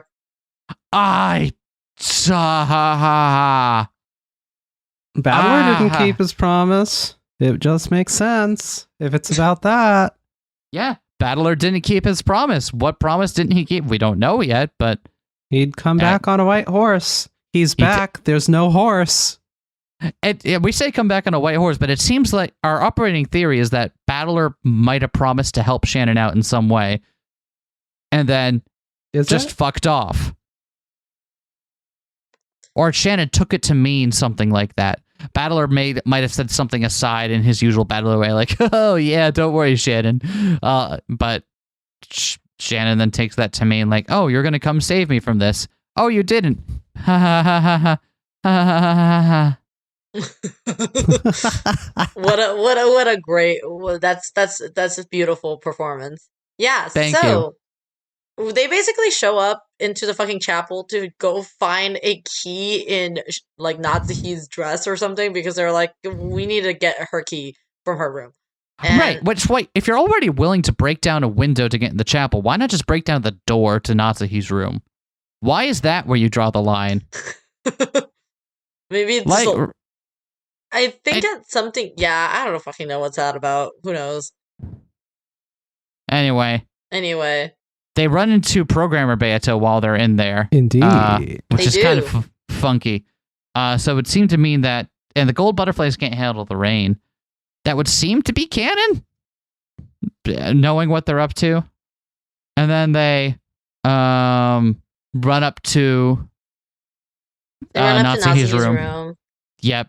And Programmer Beato is up there with the goats. The goats of all time. I thought it was Silk Dress Beato by the time they got up there. No, so here you go. It's not. According to my notes, it is Programmer Beato. It sure is. Okay, I was questioning myself about this the whole time. I was too. Okay, here. Let me break your brain even more. Here you go. Okay. So this is what happens. She becomes Silk Dress Beato. So it's like exactly like the same formula as the previous murder of Kanon and Jessica, which is that it seems that the Programmer Socks Beatrice is the one who's pursuing them, but then when they get into the closed room, it is Silk Dress Beatrice. What the hell do I make of that? Wait. Both times it's in a closed room. The room's closed, so magic works. Oh. Is that it? Okay. Is that it? That might be it, yeah. Because I think the unspoken assumption here is that there probably is someone who is at one point dressed up in an outfit similar to what Programmer Beato has on, whereas there is probably no one who is dressing in the silk dress at the moment. Maybe later on, but I think that's the key difference there. So what does happen then? What does it mean when Silk Dress Beato shows up in They are in that moment completely Beatrice? But whomst? Still Kanon? So but Kanon did you decide that you wanted to say like there's difference between all of the Beatrice with do you think dresses represents people? Does it represent some mindset? Is it about drive? Is it about power? Okay, I'm gonna blow your mind here. You ready? You ready for this? Yes. I got no fucking clue. If not for these two scenes of programmer Beatrice somehow magically turning into silk dress Beatrice, we would have a good theory. And yet, it is these two specific counterexamples that throw a wrench in the version where whatever the dress is lines up with the specific person. But what if it's Umineko that's wrong? Oh my God. I'm not saying it's Umineko that's wrong. I'm saying that our theory is incomplete. There is something about I think there is something to that. I don't think that's necessarily a wrong understanding that we have, but I think there is we are missing some nuance, some detail about how it actually works that will explain it better. If we think about EP2 from the perspective of all of the question marks in the first place, is that EP2 is the only one that has a human Beatrice, like a human Beatrice woman was on the island and she was wearing programmer socks and she ran into Rosa, Maria, and Kitty. And then, but then when Closed Room happens, Silk Dress Beatrice shows up. That's the magical Beatrice. And yeah. Maybe it's as simple as that. Programmer Beato is just human Beatrice, but what does human Beatrice even mean? Like, is that a human wearing Beatrice clothes? Like, it certainly seems like that because it's not. It's at least two different people who have no reason to back up each other's stories have claimed to see her, and one person who indeed knew what Beatrice looks like and was convinced she was dead said that person was Beatrice. So, sorry. Let's talk about some dubs that you can get from this. So what do you think, what are some kind of theory do you have about this whole scene with Shannon, George, and Goda? Because Kanon shows up in this, this fight. Like, Beatrice summons out a Kanon who still has red eyes, and Beatrice says, "Oh, Kanon, go play with your sister, fight with her," and then Shannon brings out her red barrier, which is... Right? Trying to defend that glasses guy. Yeah, exactly. Trying to defend that glasses guy. And then, Shannon and Beatrice has this, whole, shouting match about how Beatrice has this whole, mental breakdown about how nobody loves her and love is fake. And, That certainly sounds like a repressed canon, doesn't it? Yeah? Doesn't that sound like a repressed... Does anyone else think that sounds like a repressed canon? Vivian? Kinda does. It kinda does. And if we agree on that, that says a whole lot, I think. I think we agree on lots of stuff. I'm gonna agree to disagree on this one. Well, that's a part of agreeing, That's another agreement you have. Shit. So something about Kanon kills them, I guess. Again, magic is happening here, so I don't think we can take what's happening at face value. I don't think Shannon summons a barrier. I don't think there's golden butterflies fluttering around the room. I don't think there's energy. I don't think there are D swords or any of that. No goats, no arms that can phase through walls and doors. Wait. Oh, no, that is correct. Yeah, I was going to say, didn't George die before he got to say I love you? And yes, he does. He says, "Yes, Sio, I will forever," and then dies. Lol. Lol. Lol. Lol. Beato also having a huge chip on her shoulder about how men are all lustful pigs, how love isn't meaningful unless it's physical. Interesting thoughts. Again, just gonna... Just odd little details, that's all. Nothing else to it. Don't worry about it. And I don't think we have a better explanation beyond Kanon goes all murdery, but... Okay. Cool. Okay. Yeah, Vivian, you got something you want to add on this? I just find it interesting. Why does Kanon have all these feelings on this explanation about men and why they're so awful and love being fake and so on? That's a great question. I don't know. So it's like I look at that and I'm like, okay, Beato, who hurt you? But on our theory, there wasn't anyone who hurt Kanon in that way. You sure about that? You sure Kanon didn't have an abusive childhood? I didn't say that. You mean specifically in... why this? Why is this what would be bugging Kanon? Just to give you some ammunition and thoughts about what they say during the conference. It certainly seems like maybe Kanon resents being forced into a position where he feels like the only people he's allowed to love are men. Again, we're assuming part of their theory is that Kanon might be AFAB. But also, Kanon's a kid, right? So, like 14. Yeah. You telling me you didn't start having weird sexuality feelings at age 14? No, just having this degree and kind, like, it's weird. Well, here's one other uncomfortable thing. Mm-hmm. This isn't the only time we have Beatrice drop rants like this about that hints at Beato probably being sexually assaulted. Yeah. I mean, sexual violence is a very big part about Beatrice as a person. She uses sexual violence as a thing that she talks about a lot, things that she jokes about, but also things that's how she establishes her dominance over Battler. Yeah, exactly. So, like, and I think it's a very important part because it comes up again very prominently in EP4, you know, where it's the phone call she has with Battler, where she says the most horniest things to Battler, and she's like, use me, like I'm your all that stuff. And it's some of that stuff that was fuel for the fire that Kinzo was probably sexually assaulting the vessels he raised. This is fun. ... Yeah, I don't really want to talk about that for too long, but it's okay. Yeah, so and that's it. It seems inescapable that is a part of Beatrice's character and understanding who she is. So,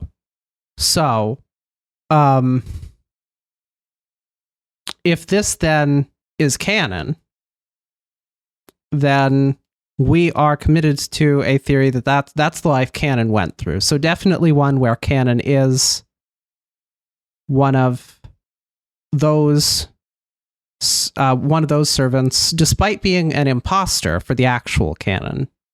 Right. Just because they have been given the name Kanon in this modern day doesn't mean that they also aren't an on servant and haven't also gone through that. In fact, that seems much easier to Does Kanon have deal with. 3 names?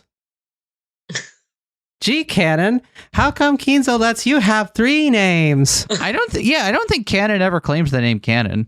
He can't. Only Kanon can, and we suspect Kanon's dead. So, what a whirlwind of thought. Right? It's I can't wait till episode 6, chapter 7, where Kanon just turns to the screen and, and by the way, my name is really Kanon. It always has been. That's what it says on my birth certificate. And it turns back to the game. Oh, I am so excited for you to get to EP6. Smiles. But yeah, I think that's how we rationalize what's going on here. Okay.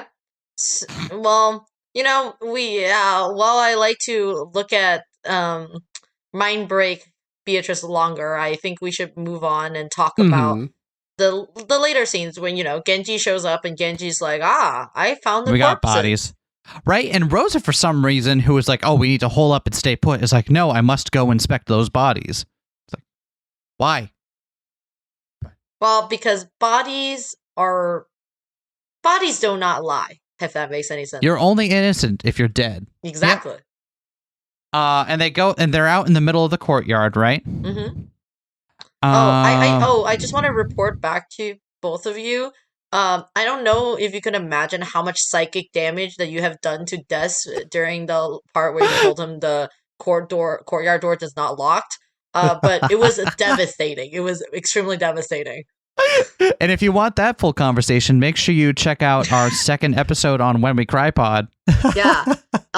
It completely annihilates so many things that we've been talking about. It really hurts. I'm so sorry. No, like not in a bad way. No. Like it's not a bad thing at all. It's just infuriating that there's so more of Umineko that I don't remember from all the things I already do. If that makes sense. And again, it's just one of those tiny details mentioned only once that just completely recontextualizes something difficult later on. Yeah, because if that makes sense, I'm not to be like too showing my hand too early. Like the chain link murder in EP3 will be kind of broken because if the fucking door doesn't fucking lock. Exactly. It's just trivial. It's like you still have to kill 6 people, but setting it up is now trivial. You still have the 6 people. You know that's the easier part. How to get keys locked? That's hard. Oh man. So but yeah, they find Genji and Kumasawa's body. They find Kumasawa and Nanjo's bodies. Notably, only Maria opens her umbrella during the rain here. Why? Do you think the rain is fake? So here, let me tell you about rain. Oh, great! Right? I am so excited. They're putting stuff in the rainwater that turns the friggin' frogs gay. Okay, yeah. Oh no! We see that their bodies there. Rosa observed them. They don't really go close to look at them, and the stake in Kumasawa's ankle isn't actually even in her leg. It's just kind of like It's just there next to her, like it fell out. And I don't know. If I was going to fake a wound somewhere on my leg, right, I think it would be more convincing to say it fell out of my ankle than it fell out of my thigh. And then I wouldn't have to actually stab myself, and then I could probably get up and walk away later after I regain consciousness. Walk away with my slashed throat. So, again, dark, rainy, stage makeup. Okay. So what? I'm just saying, they don't really look at the bodies that closely. I still want to know what we get for her being alive. I can't remember. She is Kinzo. Why would her being Kinzo important in the last 5 hours that they have on the island? Because Kinzo shows up later, but we're actually not even convinced that that's actually Kinzo and not just a summoned version of Kinzo. But that's a different story. Battler at that we'll get there. But I mean, at that point, Battler's drinking. Battler never talks to him. Yeah, Battler's down 5 bottles already. He's sad as fuck. Oh, are you kidding me? Battler's drunk half a bottle of wine. He's like, oh, I've never been so drunk in my life. Yeah, exactly. It's come on, buddy. Sure. Yeah, you're nursing the bottle, are you? So basically they see these, they see all this shit, and then, they basically is oh, what happened to George and Shannon and Goda? And then they go all the way to Natsuhi's room, and they find that there's a door, and there's instead of having a door. Normal the most formidable weapon, a door. yes, the door. So door is, instead of being painted nice circles and shit, it's just a bunch of red paint that was slashed and dripping down. Looks kind of like recent. Again, on Natsuhi's door, of all people. The same that was done on her door in chapter 1. Why is it her door that gets the bloody handprints and the slash marks and the claw marks and not the magic circles? But Sharice did get her door. Didn't hers? No. It didn't in Act 1, did it? Huh? In chapter 1, in episode 1, her door has the bloody handprints. It's the mirror. There it is. You're right. It's the mirror. Magic mirror. It's a scorpion keychain. It's so weird that and then they go, it's red scribble. No, it's filth, right? The door apparently is locked, according to them, right? They go in. So they basically unlock this door, and they try, and also so basically he used the master key. Balor used the master key, unlocks it, and then while they basically push it, and then they open it up, and it was horrible. And it's the 4th and 5th and 6th Twilight, so So basically, drawers are all open, like all the content is thrown out, and so they see Goda's corpse lying face down in the front of the door, basically blocking the door, and the basically I think it rams through his chest, but so it's like back to his chest, like it's like a stake. It does seem like they were looking for something. I don't know if we can assume it's the mirror, but it does seem like they hold up in Natsuhi's room for a reason. Okay, yes. And then the other thing is they see they see George's body, and then George is just like on the other side. He's like on the wall, and he was also dead. And there's a stake that has been rammed straight through his stomach, and they see Shannon's body face down in front of the dresser. And basically like what it's just like a very interesting conversation is like basically Battler like goes up to her and it's like, oh damn, like she died in front of a dresser. That must suck because she like basically sees her own face when she died, like And then, dude, chill the hell out. Yeah, and then so Battler basically has like all these spiral doom thoughts where he's like, oh, a demon stake is like right next to her, and then like Battler goes over to her and he's like, I don't even know what I was doing, but I lifted her head and then to check. And then, and then sees like a gigantic hole in Shannon's head. And he was like, okay. And then Rose was like, what the fuck are you doing? Stop fingering like a body. Like, move away from the body. What the hell, dude? I mean, to be fair, what the hell, Battler? Yeah. One interesting observation about this scene is that, who is it again? Someone finds the envelope on the coffee table, right? Yeah. The Western envelope on the coffee table. Yeah. It has the same magic circle as the envelope given in Kinzo's office at the very end of the last game board.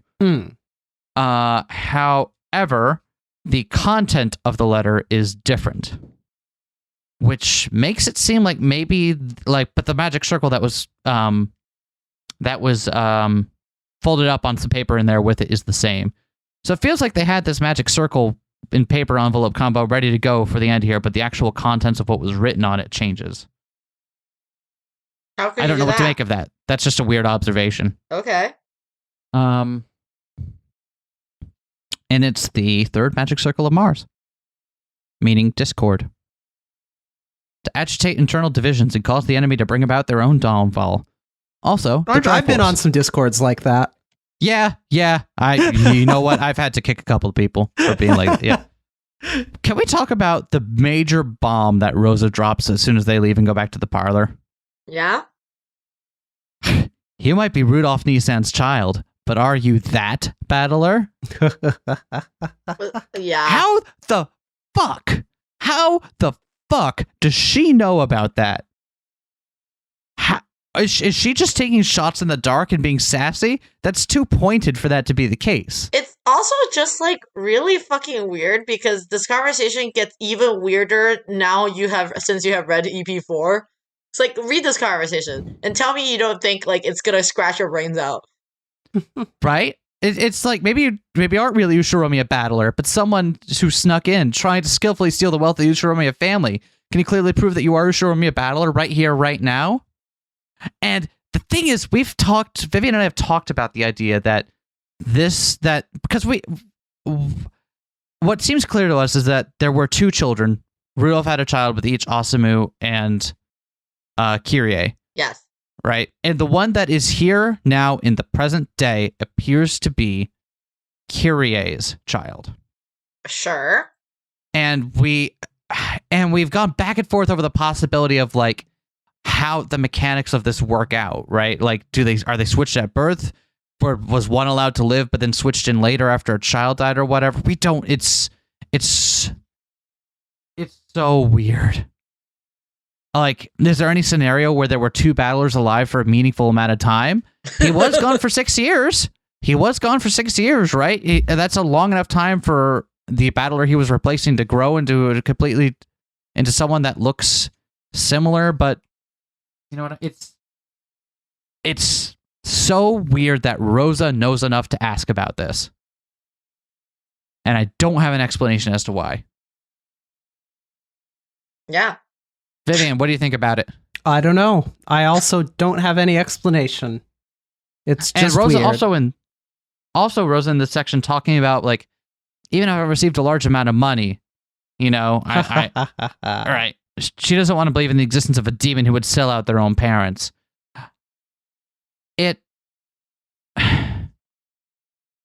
That seems to hint, at least to my ear, that might have been what the KDA offered her when they brought her up to the to Kinzo's office.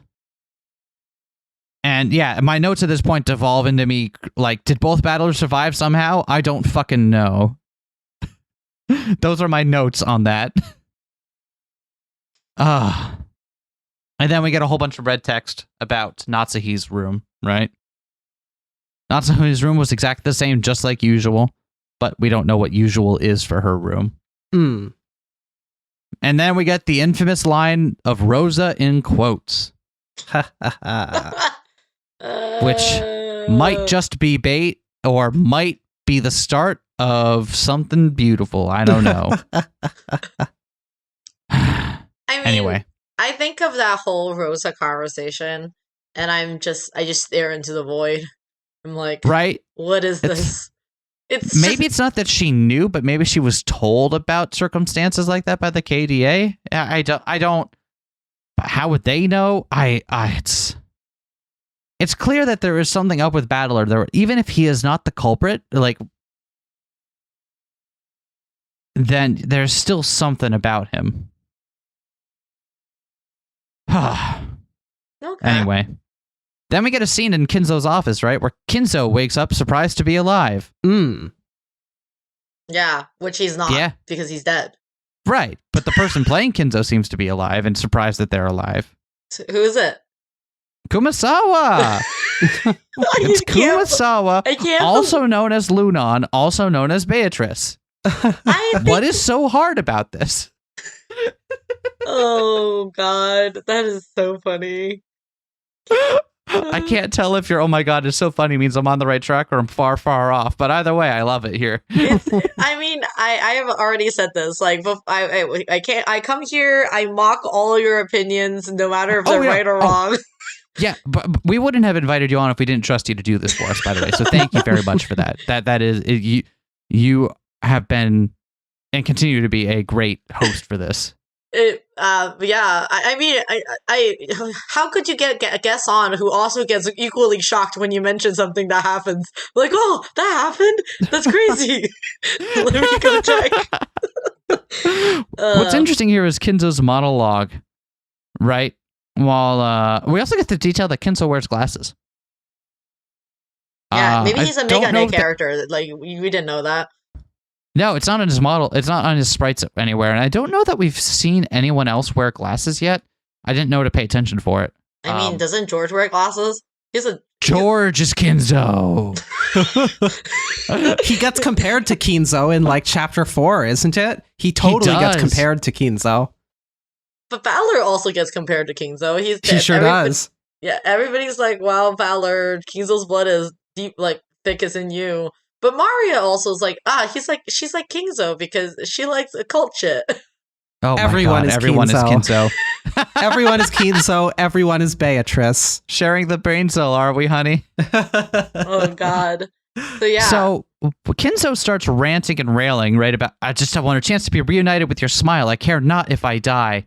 Like, so what does all these scenes mean if Kumasawa's Kinzo? If this is I actually have a good explanation for that. Oh my God, okay. As a previous Beatrice, if this is Kumasawa might have fallen out of favor as the one potentially being Beatrice. And given that she would have been like abused to have been thinking of herself in that situation in the first place, having lost that as she aged and was no longer suitable to looking as a vessel for Beatrice, it could be that what she desires is to be seen as that way again. And so every fragment of your flesh is mine, you know, is like, that's her desiring to be that Beatrice again. Okay. Yeah, it's an idea? Question mark? It's an idea. Question. Yeah, exactly. It's not the most convincing, I agree, but It's what I got. Oh, what? How about you, Vivian? What do you think? Do you just Vivian? what, do you subscribe to the Kumasawa Kinzo theory? Not at all. No. Then what do you think is happening in scenes like these? In this particular one, I'm not sure. I have very little idea what to make of Kinzo. I think one thing that's important is we've already picked up with Beatrice that it doesn't need to be the case that these are a 1-1 mapping from a person onto one of these beings who is not really here. So I think it may well be the case that there is not a person who is Kinzo. Maybe there is, but I think that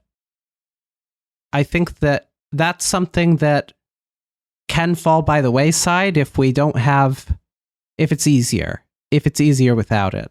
But I don't have a great idea for this particular one, like who would be there, surprised to be alive, and why would it be depicted as Kinzo? I don't have a good explanation. I had at one point been trying to think down the lines of what if it's really the case, like was suggested at one point in chapter 4 that someone could inherit Kinzo's title. What if Kinzo did have like another child or something who had the rights to claim the title? Or what if somehow Battler was the official successor and could somehow claim the title? But no, I never got anywhere. I don't think I have anything that is a useful explanation yet for that particular Kinzo. What's interesting is that one of our theories would involve Kinzo having a lot of children who could probably then claim to. But that's neither here nor there. Battler gets drunk. Yes, Battler gets drunk. So we are coming to basically to the end of Umineko EP2. He gets drunk, he cries, he thinks like the Golden Witch or the murderer, whoever comes first, can come visit him, but nobody came to him. And then he's like, oh, Beatrice, like, if you're hot, like, I would love to meet you, slide on my DMs. And then it's Genji. Right. And Genji's like, I'm going to take you up there to meet the master. Right. Yeah. And he goes up there after, I'm assuming like half a bottle deep. So like Battler, it's not like that's not a lot of alcohol, but like Battler is definitely not as big of a drunk as he thinks he is. Since he is not old enough to drink. No, he's not, but who's going to stop him? I mean, it's like a liquor, like it's like a high level like liquor that he was like, I'm so tipsy on my second wine cooler. Yeah, exactly. No, it's just funny to me. Like, I mean, I think my friend and I talked a lot about this. It's like Battler looks like he's supposed to be like, I'm a cool jock, but he's actually just a fucking nerd. It's like a debate club nerd. He is. And then Beato just offers to tell him everything, and then says she'll answer all of his questions. Yeah. And also golden butterfly all around. Yep. And he doesn't, again, seeing Kinzo's back, doesn't really talk to Kinzo. Kinzo keeps talking to him, but he doesn't really respond to Kinzo. I mean, does Kinzo respond to anybody? Responds to Beatrice. I guess so. So we had an idea that maybe Kinzo was being summoned by Beatrice here. Battler doesn't really ever respond to anything Kinzo says. It's just like he doesn't even bother to think that he's there. Also, this is less true in the PS3 sprites, but in the old artwork, Kinzo's buttons are little Pac-Mans. Yeah, that's very important. It is very important. Which brings me to my new theory. Pinky is Beatrice. Amazing. Only Pinky, waka, not waka, the other waka. Yeah, exactly. This is vital. So yeah, basically after Battler says, if I surrender, I'll kiss you or do anything else. You have to tell me what is happening. And Beatrice says, I will tell you then. I'll answer anything. What would you want to know?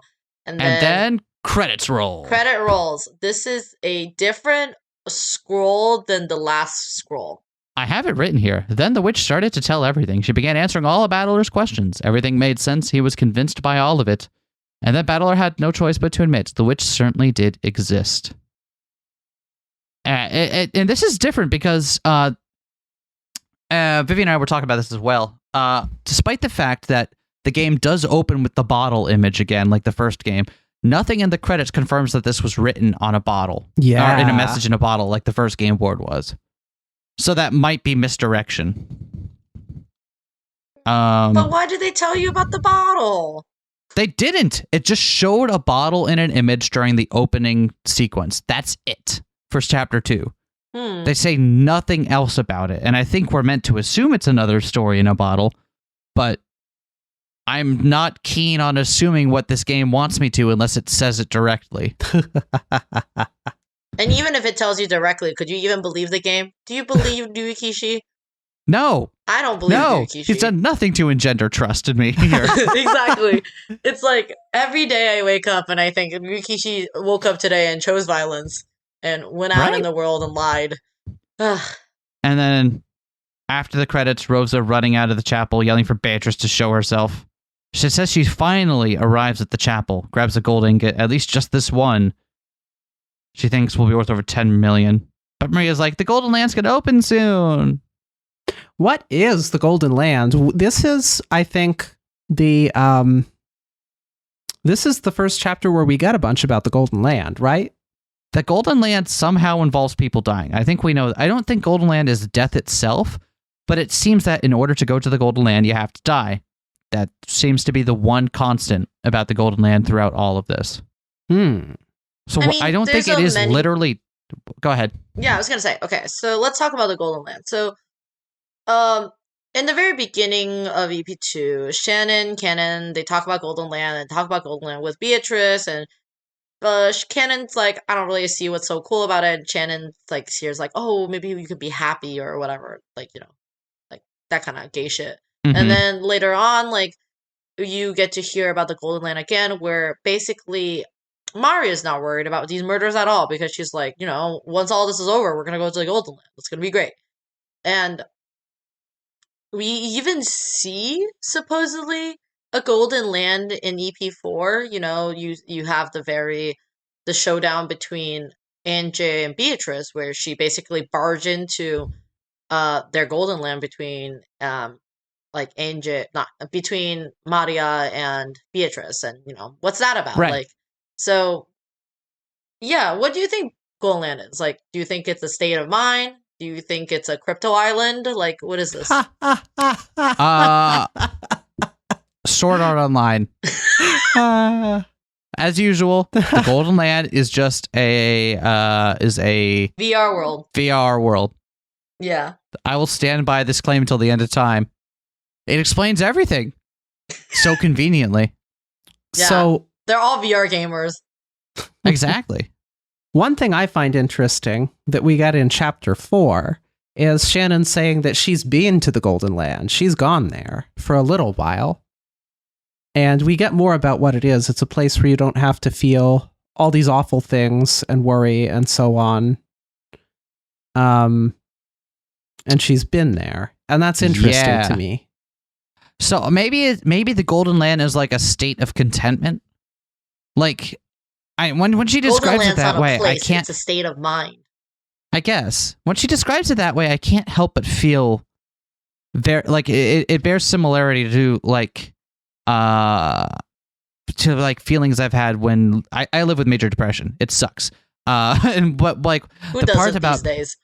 Yeah, right. But like it's when she describes it that way as like a place where like a place, a piece where things don't, it seems like that kind of fantastical thing that being depressed is something you want to always see, like that fantastical moment where things don't have to matter, where you don't have all this stuff on your plate, where you don't have to worry about these things and you are just allowed to be.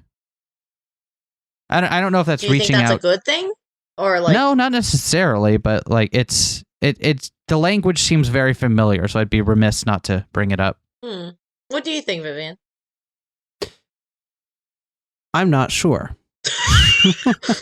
That's reasonable. I remember at one time, I feel like at one time I floated the theory that the Golden Land was someplace on the island, and I don't think that really panned out.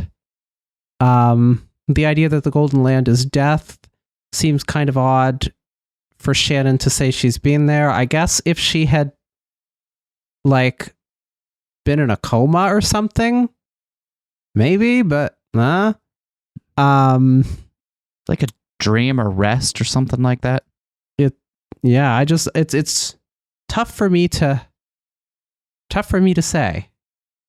So basically, you get the roll credits, but the story doesn't really end, and now Rosa is screaming around for Beatrice and all this stuff, and meanwhile, like, Beatrice is doing kinky shit with Battler, telling him to strip, telling him to, like, unbutton all these stuff, right?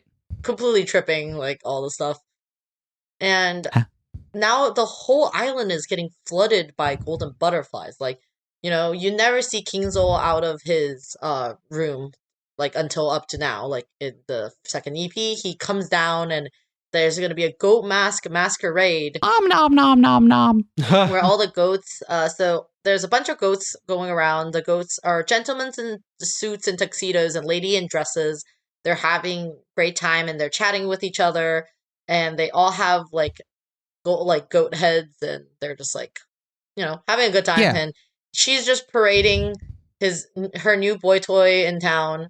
Have you seen the PS3 CG? There's a CG. Oh my god! Oh my! We don't have CGs in our original. Wow! Damn. Why are they all so beefy?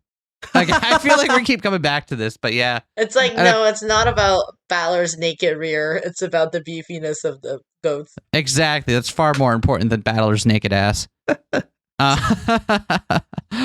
And they like open the golden door at midnight, right? And then the worlds overlap. And then Kinzo cries out to be taken to the Golden Land and gets nommed on. And then Battler gets nommed on too.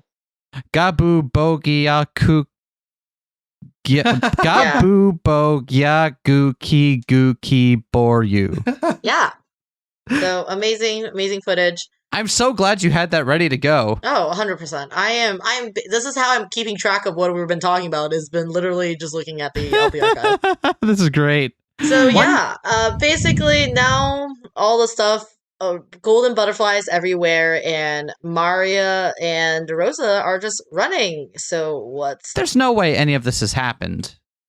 She's shooting guns. She has gold in her pocket. And then Rosa's basically trying to shoot all the goats down. And I believe that someone is chasing Rosa, maybe, and Rosa's trying to make a getaway with her daughter. But I don't believe that, goats have come out of everywhere.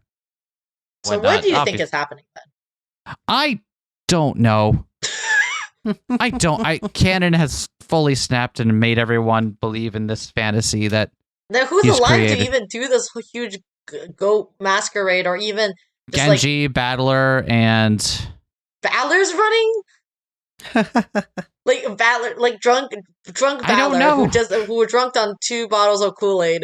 Not Kool-Aid. Maybe they're maybe Rosa just thinks she's being chased and she's just shooting at shadows or something. I've got no explanation for any of this. Vivian, tell me you've got something. The outpouring of golden butterflies is certainly interesting, where it's like, okay, magic has enveloped the island now. Right? Where we're finally at the point where we definitely cannot trust what we see, much like we thought there were some instances before. What's actually happening, I don't really know. And I don't know... I don't know we give enough information here. I don't know what really happens with Rosa and Maria. But... And it seems odd that Maria would know how to help load a gun and stuff as well, right? Like happens in that and scene, she's no longer oohing. Yeah, it's weird. So I guess one thing I wondered is we hear about, in the Golden Lands, Maria got back the love of her mother that was lost, and it's like, is this that? Like, Maria's dying moments, thinking about all the horrible magical stuff that's happening and how her mom tries to save her and finally says she loves her still in the end or some shit. But I don't know. I don't know that really tracks either. Yeah. Yeah, it's although a special shout out. Let me show you how lukewarm the hell you came from was. Such a line. Hold on. I'll show you just how lukewarm the hell you came from is. There it is. It is. And also the banger track that's playing in the background. Is this it's a ZTS one, right? Yes. This is. Do you know the exact name of the piece? Golden Slaughterer? Nope. Golden Slaughterer is the first piece that you hear when you first find the bodies in EP1. This is Golden. This is World End Dominator. It only World plays... End Dominator. Yeah, okay, it was one of those two. Okay, it literally only plays twice. What's the other time? The other time is in EP3 when Kirie is fighting with Mammon and or not Mammon, whoever Jealousy is. I'm not saying that I'm playing favorites here, but I think the ZTS tracks are the best. What, you don't like Mzaki? I think I do like Mzaki. I think liking Umineko tracks comes in a wave. At certain points of your life you'll like different tracks.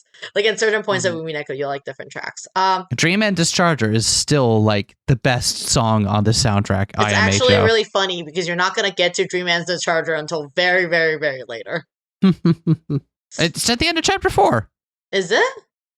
Yeah, it's during the climactic scene where true. Okay. I'm thinking about there's a lot of specific ZTS songs that only plays at a very, very specific scene. So they. I think and I do have the ZTS soundtrack for the Answer arcs as well, despite not having played it yet. So yeah, try not to listen to them too much. What? It's music. I got it. It's in my eardrums. Oh yeah. The other thing I wanted to say is, how far are you in Memori right now? So I can tell you, there's a song that's called World Ends Valentine. Oh, I haven't heard it yet, but I will. In Omori, I just beat Space Ex-Boyfriend. Oh, wait, so you encountered Pluto? Yes, is that the one? No, the one with Pluto is Golden Revengeance. Ooh, I'll have to re-listen to that one then because I didn't pick up on it first time. And then there's another one later that's called World End Valentine's. And when you hear it, maybe you could see the ZTS of it. But yeah, but it's great. So you have nothing on the goat man who's coming to devour them? I've got nothing. Okay. I've got nothing. One thing I found interesting is in chapter 1, we hear that after the events on the island, everyone was so shredded up that they were only able to identify Maria by a piece of jawbone. Yeah. And then Spookies. We hear here about all these people getting literally eaten alive. And I'm wondering, what the fuck? Did, Kanon or whoever actually cannibalize the family or something after these events? Could you think about, the thing is, think about how much work that is to do that. I know, right? No one is that hungry. Also, okay, not to be, too fucking weird about this, but, Umineko, after, you read through the scroll of Umineko, right? And you also learn about the events of Lokenjima in 1998 throughout all the things that Angie talks about. You don't think Angie would be oh yeah, we call that event the Ushiromiya cannibalism event. They just call it the Lokenjima incident or something. They call it the 18 people murder or something. They don't call it and then they were all eaten and there was body parts everywhere. So if it's anything to think about the scrolls have to mean something, why is there only a jaw? Why is what the fuck is happening? Why is midnight so important? Why is there golden butterflies everywhere? I have no idea. I don't mind admitting this part. Clearly, if you've gotten to this part, this chapter kicked our ass. EP3, we thought we had a pretty firm handle on what was going on in chapter 1,